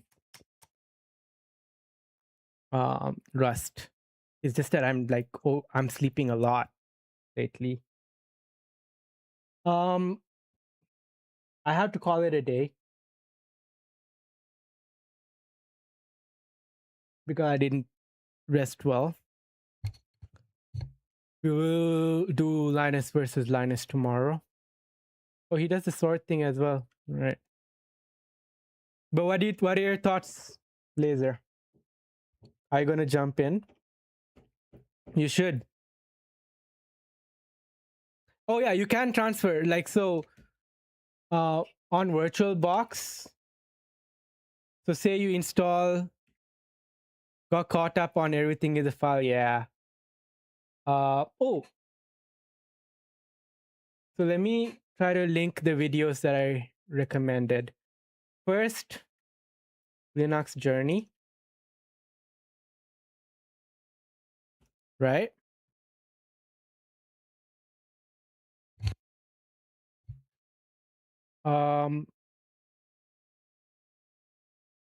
and then 60 bash commands.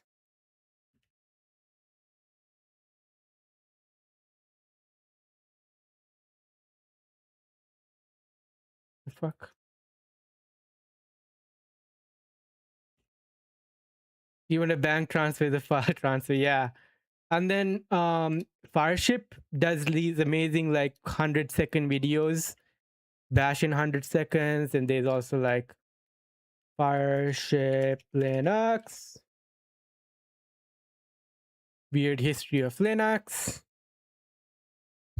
Shall we watch one of these? Let's watch weird history of. Thanks for the class. Yay, welcome. I feel like I did such a sloppy job though. 100 things you need to know. Oh, I guess we can watch these before ending it. Oh, Linux in 100 seconds. Linux directories explained in 100 seconds. Okay. Let's do this order. Linux in open the Linux file. Why so many distros? 100 things you need to know. Okay. Open source Let's operating begin. system that makes it possible. Learn from someone who actually like prepped for this. In 1991 by University of Helsinki student Linus Torvalds. His goal was to create a free version of the Minix operating system, which itself was based on Unix. Today, it's used everywhere. Thank you. There you go. The vast majority of web servers, embedded apps like your smart TV, mobile devices running Android, and is by far the best choice for your personal computer, with many different distros to choose from, like Debian, Arch, and Fedora, just to name a few. Just like Windows or Mac OS, Linux is an operating system that manages a computer's memory and processes, allowing hardware to communicate with software. When you fire up a Linux machine, a bootloader will first put the system into memory. At its core, we have the kernel, which is like a seed from which the rest of the operating system grows. It's divided into multiple smaller subsystems like a process scheduler, device drivers, and a memory manager. They're exposed with the system call interface, which itself is wrapped with the C standard library, which provides an API that user applications can interact with. Now beyond the kernel, we have applications that make the OS usable for humans, which are provided primarily via the GNU project, like a shell to interact with the kernel from the command line, windowing systems on desktop, developer utilities, and countless other applications. To get started, install your favorite Linux distro, open the terminal, and notice how we're logged in as the root user on a specific Linux machine. Currently, we're Why is he doing this on VS Code? The frick, man. in the home directory of the root user, which is shortened to this tilde character. Show its full name with the print working directory command. Now use change directories with a double period to go to the root of the file system. Use the ls command to print all the subdirectories here. These are your critical system files. Let's go back I'm gonna home with was. cd tilde. Now create a new file with touch, then edit it from the terminal with a tool like vi, vim, nano, or emacs. In vim, type I to insert, write your screenplay, hit escape, then :wq to write it to the file system. Now use the cat command to read the file. If it's really big, use grep to find all the lines in that file that contain a search term or pattern. If we want to see how big that file is, we can enter the disk usage command. Every file has an owner and a set of permissions assigned to it. We can change the owner with the chown command or its permissions with chmod. Now, if your current user doesn't have proper permissions, you can put super user do in front of any command to run it with elevated privileges. To install new software on this machine, we can use a package manager like Advanced Package Tool, which will retrieve the code from the cloud and place it in the proper location on your system. We just went through a bunch of commands. Let's recap everything in history. This has been Linux in 100 seconds. If you want to see more short videos like this. Oh, the other thing I didn't get into about bash is you can create a file, end it with the .sh extension, and you can literally put in the commands line by line and have them executed sequentially. So if there's like a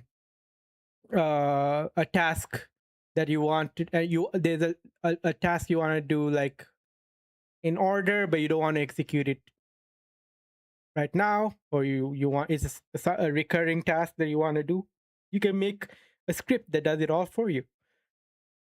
All right, Linux directories. File system. It's a cryptic labyrinth of directories defined by the file system hierarchy standard. Navigate through it with the change directory command. CD / drops. So why does he use VS Code? With the ls command, we can list out the contents of this directory. First, we have the bin directory, which contains binaries or executables that are essential to the entire operating system. You can run these binaries from the command line at any time, things like gzip, curl, and even the ls command that we just ran. But confusingly, there's also an sbin directory. It contains system binaries that should only be executed by the root user, like mount or delete user. Many of these binaries may share common libraries, which are stored in the lib directory. Now we also have a USR user directory with its own bin and sbin directories. The binaries or applications here are non-essential to the operating system itself and intended for the end user. You'll also notice a local directory under user. It contains any binaries that you compile manually to provide a safe place that won't conflict with any software installed by a system package manager. All these binaries get mapped together with the path environment variable, and that's why you can execute them from any directory in the terminal. If you ever want to know where a binary lives, run which followed by the binary name to view its full path in the file system. Now at some point, you may want to customize the behavior to view its full path in the file system. He's running this on he's using WSL. Now at some point, you may want to customize the behavior of the software on your system. The etc directory stands for etc. or editable text configuration. Many of these files end in .conf, and they're typically just text-based config files that you can modify in your editor.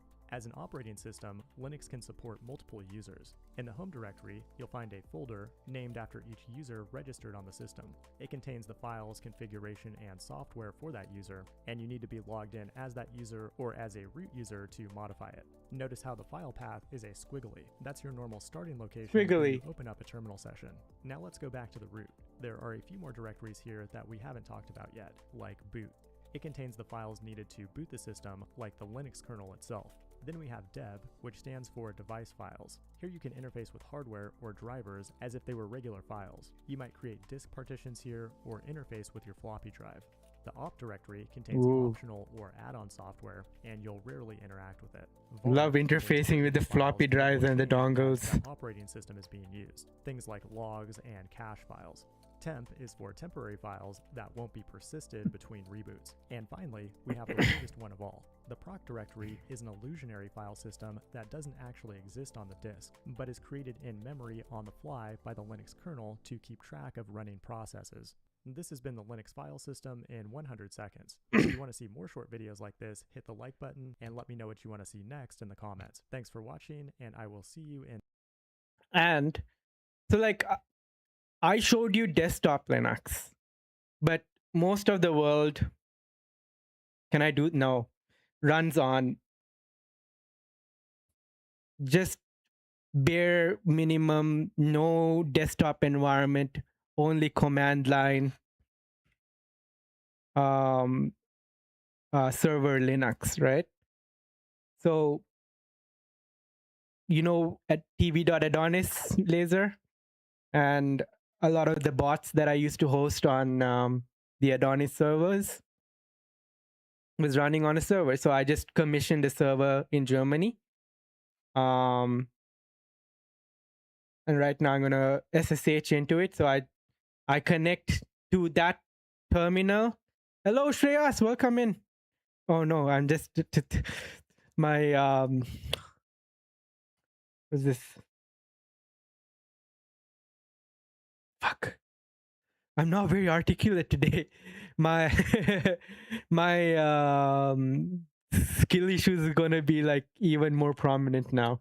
Okay, but you can connect to another terminal from, you know, the terminal that, like, so I'm on PowerShell.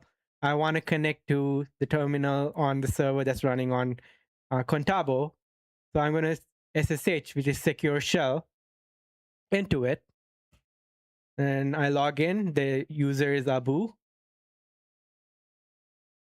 Wait, I'll do it the proper way because my username in this is already Abu, so it just does it. So it's like use the user Abu and games.abu.guru. So this domain is mapped to that IP. I can just type in the IP directly.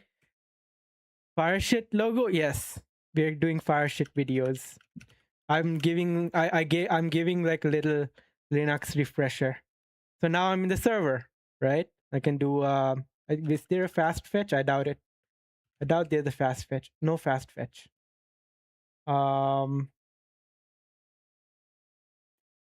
How do I get system details? Anyway, I'll just do top. There is 25 GB RAM on this server. 18 GB is free. All right.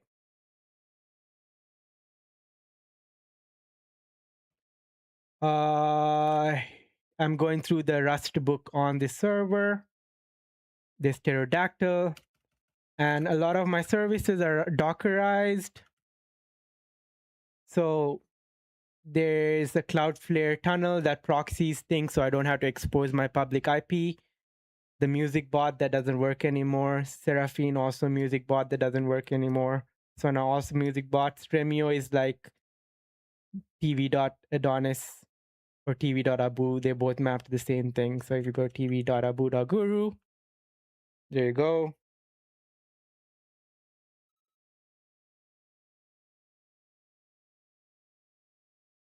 Right, all set up here.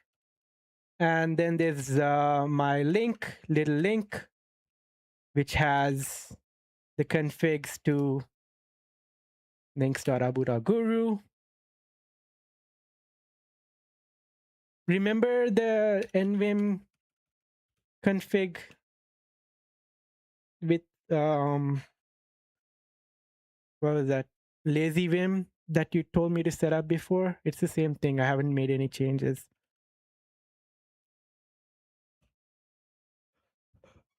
But yes, I started learning Rust. I haven't done it in a week though, so little rusty.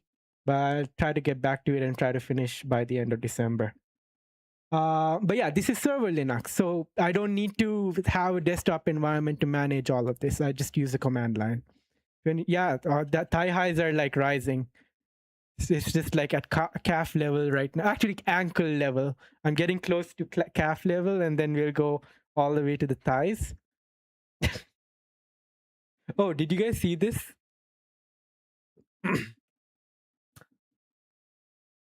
Let me. Whether the type mimetics. Oh yeah.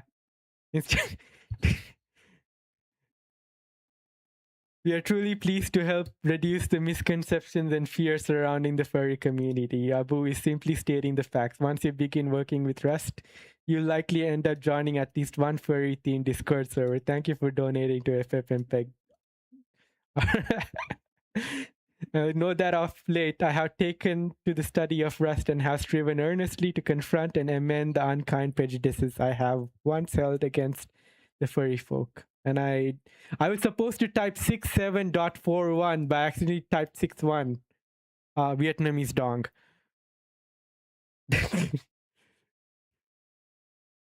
They firmly believe in the future of this project, and I'm positive the donation is going into good pause. Yes. Okay. Back to. Okay, we finished this directories. August 25th, and we'll do history of Linux. A 21-year-old graduate student in Helsinki named Linus Torvalds announces he's doing a free operating system. Just a hobby, won't be a big professional thing. Fast forward a few years later, and that hobby evolves into one of the most important projects in the history of computing. Most operating systems were created to make shitloads of money. That's right! It's $99! It's an incredible value, but it's true! It's Windows from Microsoft! Order today! But Linux was a revolution based on a simple principle. Software should be free and open. Today we'll take a look at the weird history of Linux, and in the process, answer the question of why are there so many Linux distros?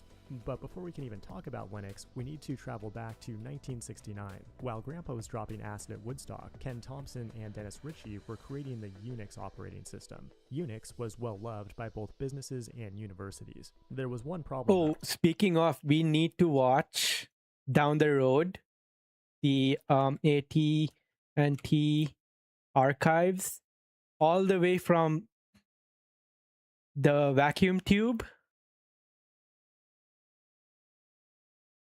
All the way from the vacuum tube.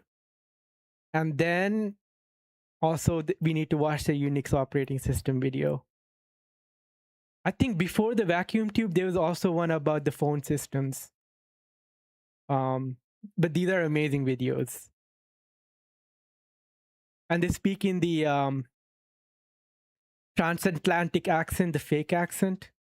The code was owned by AT&T, and in 1977, when UC Berkeley created their own Berkeley software distribution, AT&T sued them. That put limitations on Unix development and led to a period known as the Unix Wars. A few years later in Unix Wars. Unix. creates the GNU project, which is intended to be a free and open replacement for Unix. But Unix was a big complex project with hundreds of different applications, and replacing it was no easy task. Over the next few years, the project recreated many of the applications that you know and love today. Tools that are often used synonymously with Linux, like tar, bash, and Emacs, just to name a few. By the early 90s, GNU had all this great software, but it was missing one essential component: the operating system kernel. A complete operating system needs a kernel to sit in between the hardware and the software, where it can allocate CPU and memory resources to run software applications. Luckily, it was right around this time that Linus Torvalds was working on his hobby operating system. GNU plus Linux. So Linux operating systems are Unix based, and when I say that, it's because like they follow the philosophy of Unix, and even the commands, like, you know, the ls, cp, the ones that were mentioned were inspired by, that's what Unix used before the day, but Unix was not open source. Mac is Unix based. So if you have a good handle over bash command lines, doing these commands on Mac it translates just as well. To be called free. Windows is not Unix based because the name Linux was too egotistical, but as fate would have it, the admin for the FTP server at the time didn't like the name and changed it without his consent, and the name stuck from there on out. Initially, Linux was released with a proprietary license that had limitations on commercial use. However, by the end of 1992, it was released under the GNU General Public License, and this gave birth to a complete operating system that we know today as GNU plus Linux. The following GNU year, plus hundreds of Linux. developers jumped on the Linux project and started adapting it to the GNU environment. The beauty of the Linux kernel is that it gave developers the ability to build custom operating systems that felt like Unix but didn't come with the fear of being sued down the road. Ultimately, this led to some of the first Linux distributions, like Soft Landing, Yggdrasil, and Slackware.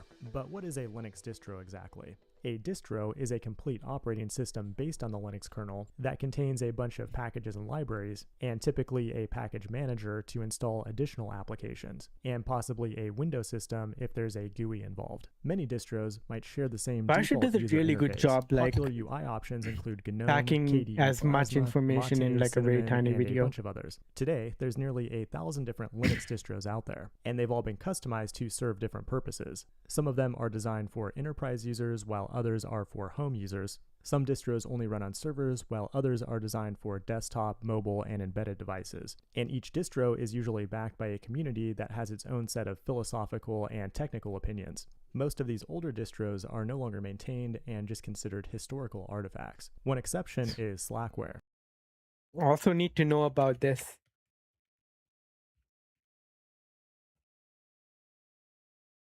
Hannah Montana Linux. This is a real thing. It's not supported anymore, but like it's a distro. It worked. So you can make your own distro.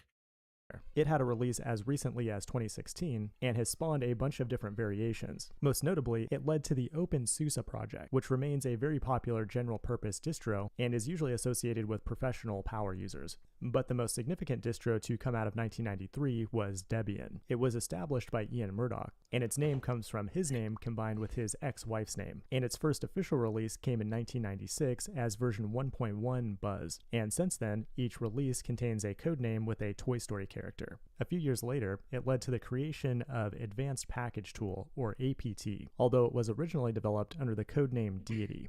The Debian community is huge, and it's a great distro today and very popular on servers, but can also be used as a general purpose distro. It's minimal and stable, which are traits that have allowed it to father a huge number of offspring distros. Some of them are highly specialized, like Raspberry Pi OS or SteamOS, but by far the most popular child of Debian is Ubuntu, which was first released in 2004 and is managed by a British company called So yeah, Canonical. Ubuntu is It built follows on a top of semi-annual Debian. release schedule, where each release is named after an animal and a word with the same letter, like Cosmic Cuttlefish. They bastardized and commercialized the shit out and of was it. really one of the first distros to open up Linux to the mainstream home computer Oh user. man, In recent Ubuntu has a very shady history, very weird history.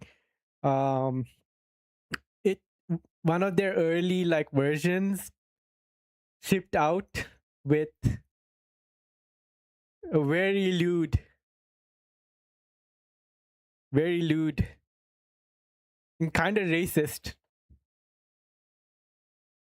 wallpaper. I'm not gonna show it here, but if you do a decent amount of digging on my Twitter, you'll find it. recent years, though, it's received a lot of hate from the Linux community for releasing closed source software and also selling data to third-party companies. In any case, it remains extremely popular, and it even has a variety of different flavors like Kubuntu, Xubuntu, and Lubuntu. So I said that Ubuntu ships out with GNOME desktop environment, and when my first distro was Ubuntu, and this was back in I guess 2009. Yeah. When did Windows XP lose support? Windows XP support.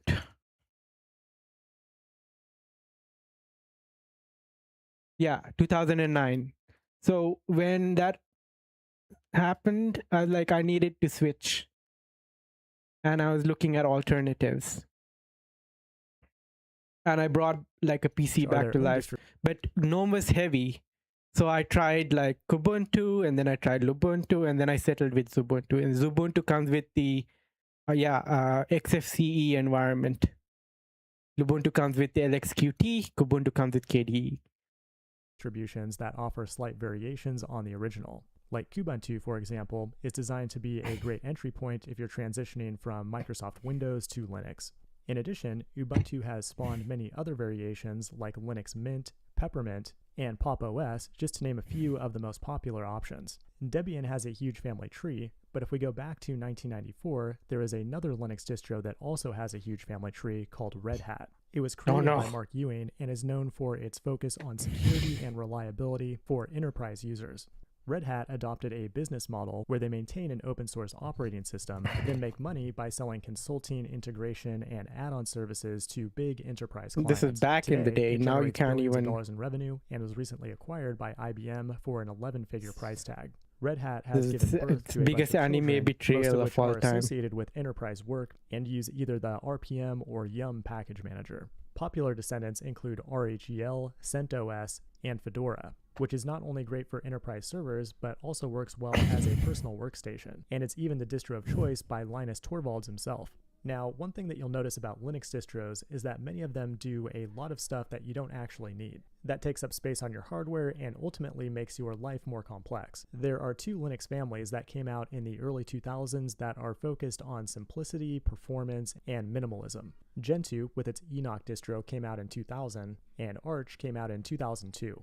If you like to keep things simple, then you'll probably like the Arch family of Linux distros. It has its own package manager called Pacman, and has adopted a rolling release model. Unlike Ubuntu that has a new major release every 6 months, Arch releases small updates that can be continuously updated in the OS. Arch is complicated. Arch is also the parent of Manjaro. When they say simplicity, they mean like it comes with just the bare minimum.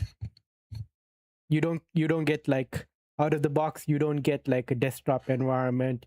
You don't get like a lot of the basic like tools. You have to install and choose what you need, whereas the others come with preloaded, like what the Simple doesn't distros mean of easy, today. correct. In addition to all these families that we've looked at, there are many popular independent distros, like the extremely lightweight Alpine, Fire OS for Amazon devices, Fire OS. and Android, which is used by billions of people every day. When you think of the Linux kernel like the engine in your car, it starts to answer the question of why are there so many Linux distros? Some cars are designed to go fast, others for comfort, some are engineered for enterprise, and others are just for fun. As a developer, Linux is like a free engine Good that too? you can use to Yeah, build your own Manjaro is car. good. That freedom, along with GNU and the greater open source ecosystem, Good motivates people to Arch-based try new distro. things and to profit by creating innovation I want to switch within out of that Omarchi. ecosystem. People who are threatened by it call it communism, But I in really like reality, the, it's the polar opposite and the free market at its finest. Today, Isn't even it? Microsoft Manjaro fully is an supports Arch-based Linux through distro, its right? WSL project. I'm gonna go ahead. Oh, you could also run Linux on Windows, but I don't really recommend this as a first time. You wouldn't really have use for it. Just do the VM path. Manjaro is bad. There's a lot of aspects of the Linux history and the histories of It's a good individual starter. distros that we didn't cover, but hopefully this gives you a general idea of how Linux came into existence and the evolution of Linux distros over time. Oh, and there's one random thing I almost forgot. Back in 2005, the source code for Linux was managed under a version control system called BitKeeper. That was controversial though because it's proprietary software. So Linus Torvalds did what any legend would do and he created Git. Before you go, make sure to like and subscribe and stay tuned for a lot more Linux content on this channel. Yeah. So to manage, like, because there are a lot of people contributing to the Linux kernel, right? And to manage the different versions, blah, blah, blah, and see what features he wants implemented in the main branch that will be, available for use for everyone. He wanted to make, like, a version control system. So he made Git, which is the backbone of GitHub and a lot of popular like source code repositories. Endeavor is the new Manjaro and it's awesome. Okay. I haven't tried Endeavor. All right. 100 Linux things you need to know. Statistically, 96% of the humans watching this video are not using Linux. And that's just like really sad because it's a superior free open source Guys, operating don't look at my system, but only taskbar. has a Don't look at 4% my share of the browser. PC market. Luckily though, 96% of the non-human bots watching this video are using Linux because it is the dominant OS on the server. If you're a programmer or developer, you need to know Linux. That's where your code will eventually run and fail. And if you can't SSH into a Linux terminal and fix it, you are screwed. In today's video, you'll learn everything you need to know about Linux by looking at 100. The gaming device, because all the games are supported. I have very complicated audio routing setup. Like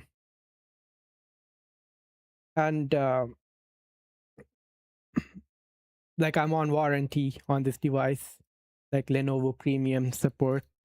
So all the troubleshooting steps that I would need to run, it's just like it just doesn't make sense for me to be using Linux on this device. So and I don't know, it's good for me to be on both ecosystems because in the enterprise world, it's your front, like a lot of people are using Windows, right, as their like desktop environment. Yeah, like people in finance, HR, they're using Windows, they're not using Linux. So I think it's just good for me to be on both ecosystems. Part of my job is figuring out how to set up Intune policies, set rules on what people can do on their systems. So having a good understanding of like Windows is important as well. So I don't want to like completely just stick to one OS. 101 essential concepts over the next 10 minutes. If you survive until the end, you should magically grow neckbeard and be able to technobabble like an Arch user. Before one can understand Linux though, one must recognize what came before it, Unix, an operating system developed at AT&T Bell Labs in the 70s. Its development led to a standardization called POSIX, or Portable Operating System Interface, to ensure that different systems would be compatible with each other. Its influence remains strong today, with macOS, Android, FreeBSD, and most Linux distros being POSIX compliant. In 1987, an OS called Minix for academic use was developed, but redistribution of its code was restricted. This inspired a Finnish computer science student named Linus Torvalds to develop Linux in 1991. Importantly, it's free open source software licensed under GPL 2.0. And by free, I mean free as in freedom. It's free to distribute, modify, and make money off of. Now, what I'm referring to as Linux is in fact not an operating system, but rather an operating system kernel. It's written in the C programming language and is the black magic that sits between your software applications and the hardware. When you hit the power button on your computer, the bootloader, which is usually Grub, will load the Linux kernel into random access memory. From there, it detects hardware and starts the init system, which is typically a tool called systemd, although alternatives do exist. Once initialized, the kernel will start up applications in user space, which will typically bring the user to a login screen. As the user starts doing stuff, the kernel has a lot of responsibility. It allocates and deallocates memory for processes, and can even create virtual memory to use more memory than is physically available by tapping into your hard drive. Speaking of the hard drive, the kernel also provides a virtual file system to interact with files on different systems. The fourth extended file system is I envision a future where Microsoft will open source the NT kernel, and then there will be the wars, the Linux versus Linux versus the NT wars, and people are going to be making their NT based OSs. It's going to be GNU plus NT. It's going to be a fantastic future. Is the most common default on Linux, but it's not the only option. The kernel Remix also OS? interacts with all these peripheral devices. Is that a thing? via drivers. Pretty Great.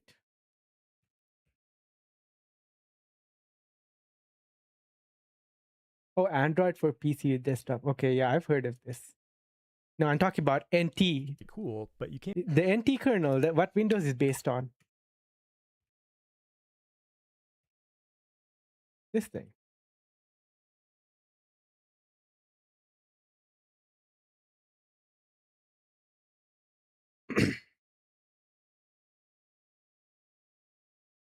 Right? Windows is still based on NT, right? Wait. Windows 11 kernel? NT?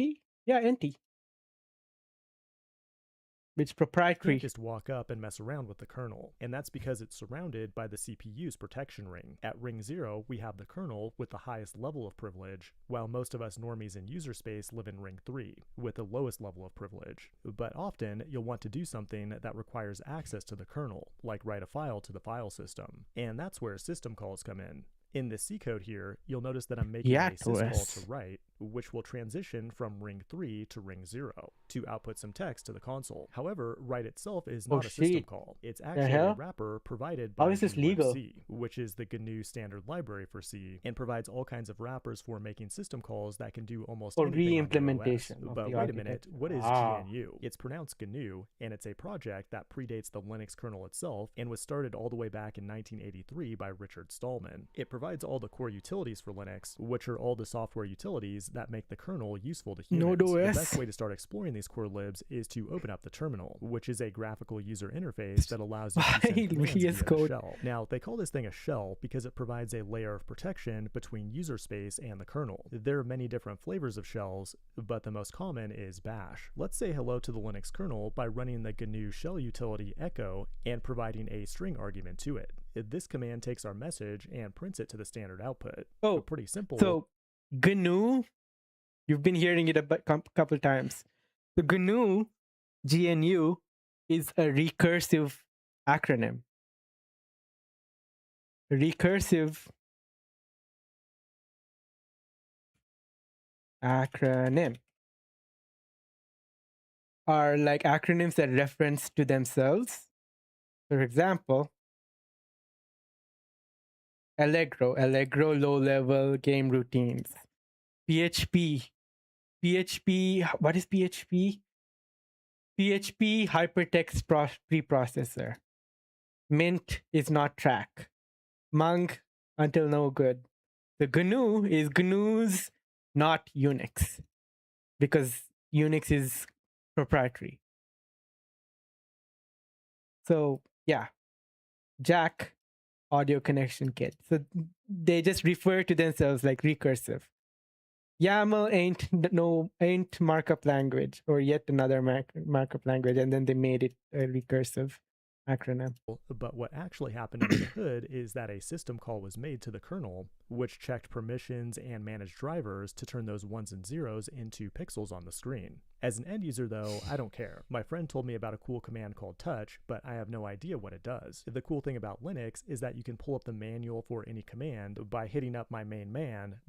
It looks like this command is used to create a new file. Man, isn't that cool? Let's go ahead and try it out now by creating a new text file. It looks like nothing happened, but I promise it worked. I can prove it by using the ls command to list out the files in this directory, and there it is. And we can read the file contents with the cat command, but again nothing happens because there's no data in this file. However, there is a bunch of metadata like timestamps that we can access with the stat command. Stat rhymes with cat, and when we run it, we know this file's birth time, when it was modified, and when it was last accessed. That's useful, but we can also get more information from the ls command by appending flags to it, like the l flag to list more details and the h flag to make them human readable. When we run that command, we can now see the exact size of every file, and we can also combine flags in Linux to make this command more concise. I don't want an empty file though, so I'm just going to remove it with the rm command. The cool thing about the Linux terminal is that it's really easy to combine commands. Like I can take echo and use this angle bracket to redirect its output to a new file. In addition, I can flip this angle bracket around to also redirect the input of a file. That's cool, but pipes are even cooler. They allow you to take the output of one command and pass it off to another command. Like for example, if we have a log file of our broken code,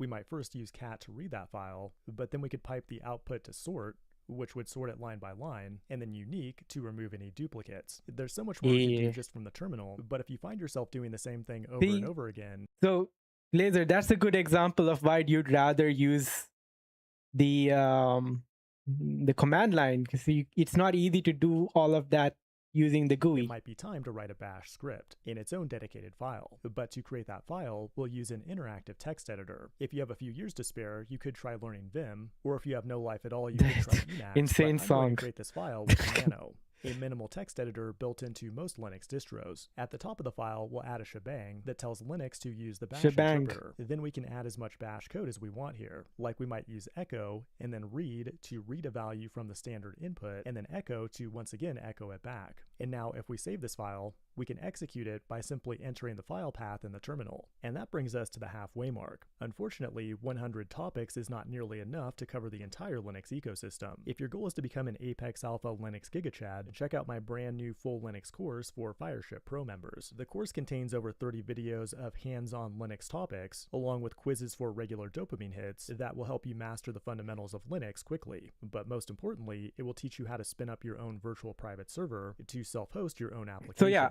but one major drawback the server that I have like the stuff running on is a VPS, a virtual private server. Is that it might trigger an existential crisis, and you might ask yourself, who am I? When you enter that command, it's going to return your Linux username. In addition, every user has a unique UID that can be viewed with the ID command. My ID is 1000, but there is one special user with a UID of 0 called root, aka admin, super user, or daddy. Root has the highest level of privilege, and you can switch to the root user with the su command, or prefix any command with sudo to run it with elevated privilege. Any user can be granted sudo privilege, and you can check your privilege right now by running sudo flag check your L. privilege, In addition bruh. to users, Linux also has groups. Groups have group IDs and make it easier to manage permissions for multiple users. Before we talk about permissions though, let's explore the file system. By default, we're in our home directory, which is like a personal workspace for the user you're logged in as. We might make a new directory here using the makedir command, then use cd to change directories into it. Now run pwd to print the current working directory. But now let's venture outside of our home into the root of the file system by running cd/. If you hit ls here, you'll find a bunch of critical directories that you need to know about. Like boot contains the Linux kernel itself, dev contains external devices like hard drives, etc contains config files, and var contains log files. The most interesting directory here though is bin, which holds your binaries, and sbin for system binaries. You see, when you run a command like ls, Linux looks for an executable binary on your system to execute. The thing is, binaries not only live here, but also under the user system resources directory, and potentially anywhere you want on the file system. And that begs the question, how does Linux know where to find the right binary? Well, that's where path comes in. It's a special environment variable that contains paths to directories separated by colons. When you enter a command, Linux will search through the path for a matching binary in each directory and execute the first one it finds. Its value is set on the system by default, but it's common to customize it by using the export keyword, which will set the value for an environment variable. The most common technique is to update the path for an individual user by customizing the bash rc file, which itself is a script that will run before every terminal session. And now that we're inside this file, we can also do things like customize the ps1 environment variable to change the terminal prompt to look more like a mega hardcore hacker when coding at Starbucks, which is a proven way to attract a mate as a Linux user. But now it's time to talk about file permissions. Use ls flag L on any file to view permissions, and notice these cryptic characters. One of the basic questions I ask when I interview someone for a role. It's like it's a very big vibe check. I'm like, what are the permissions in a Linux file system? Like, what are the permissions that you can assign a file in Linux? And if they're not able to say read, write, and execute, it's like gonna be harder for me to hire you, man.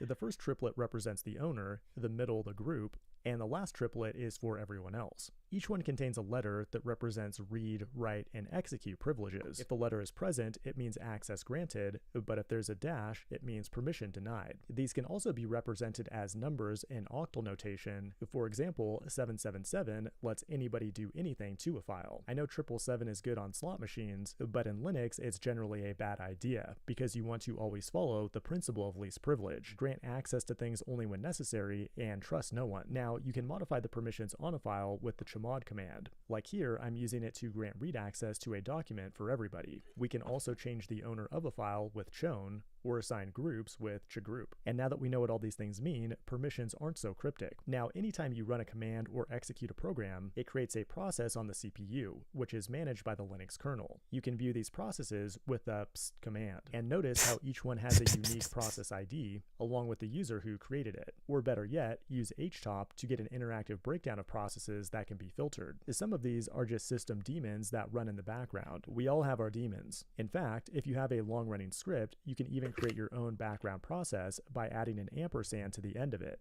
Or if you want a script to run on a specific schedule, like a reminder to do something at 4:20 p.m. today, you can accomplish that by adding your script to the cron tab. That's cool, but occasionally you'll have a bad process that needs to be killed. The kill command can do that by gracefully sending a sigterm signal to the process. If that doesn't do the trick though, use the 9 flag to forcefully kill it with sigkill. We've barely scratched the surface, but so far, everything we've looked at is pretty standard on most Linux machines. Other utilities you should know about include grep for searching through text, sed for modifying text, gzip for making files smaller, and tar for archiving directories. But the Linux experience varies wildly when talking about different distros. A Linux distribution is just a complete operating system built on the Linux kernel. And each distro has a highly opinionated set of default software for the Astra Linux. Some are designed for beginners, others for hardcore hackers, and everything in between. Distros can have different package managers to install new software, like apt, yum, and pacman, and they might also have different release schedules. Like some have a predictable fixed release date, while others have rolling releases that keep their software on the cutting edge at all times. And one thing we didn't even talk about is desktop environments. If using Linux as a PC, your distro will have a default desktop environment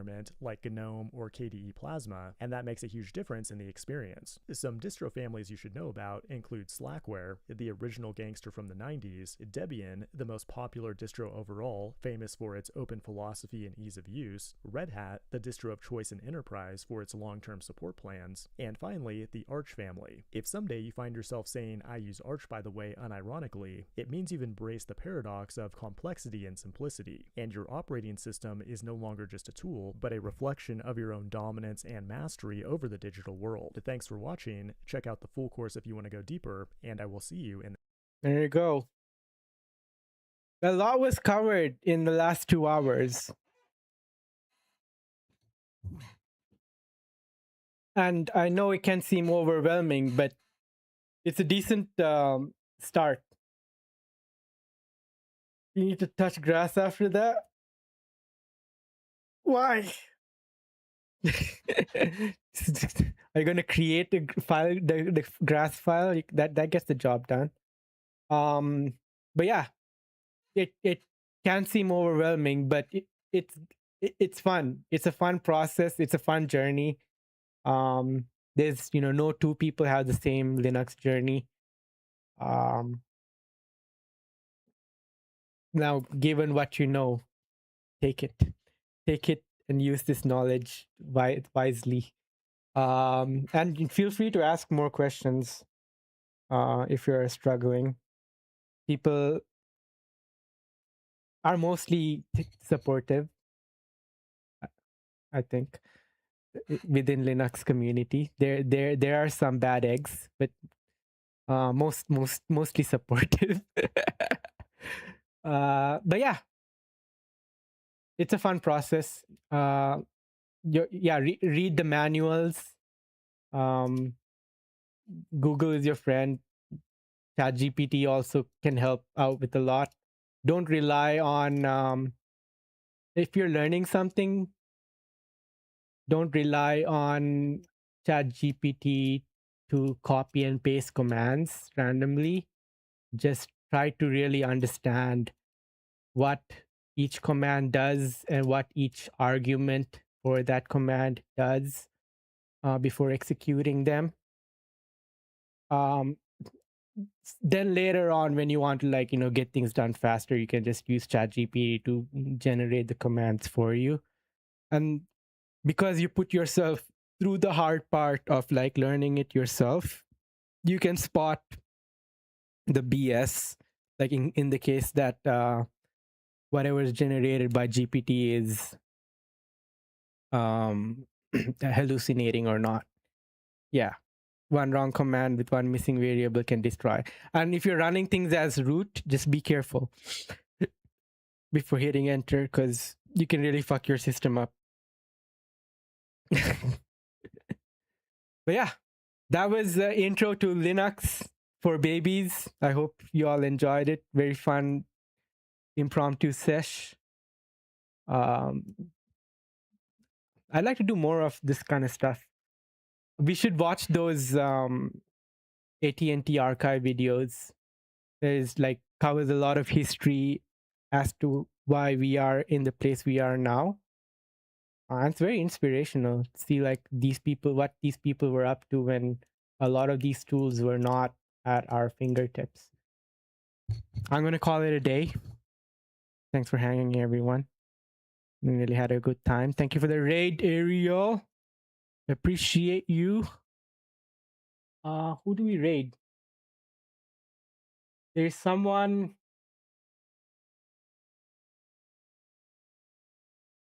Crocheting. Like, it genuinely feel like so anxious And there is someone saying League.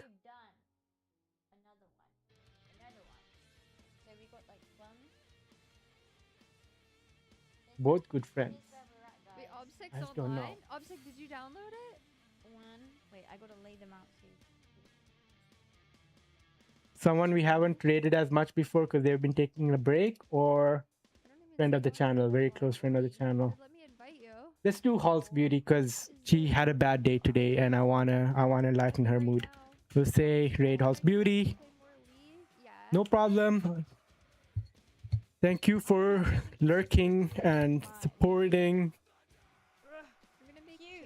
Goes both ways because I had an entertaining time as well. We're gonna say all your laboo boos are belong to us. Why didn't it work now? No. Just re-added it. It said I fucking hate quick time events, man. I fucking hate them. All right. I don't know what it is, but I swear, it feels like I'm going to vomit from the We're gonna raid out. Thanks for hanging, everyone. Bye bye.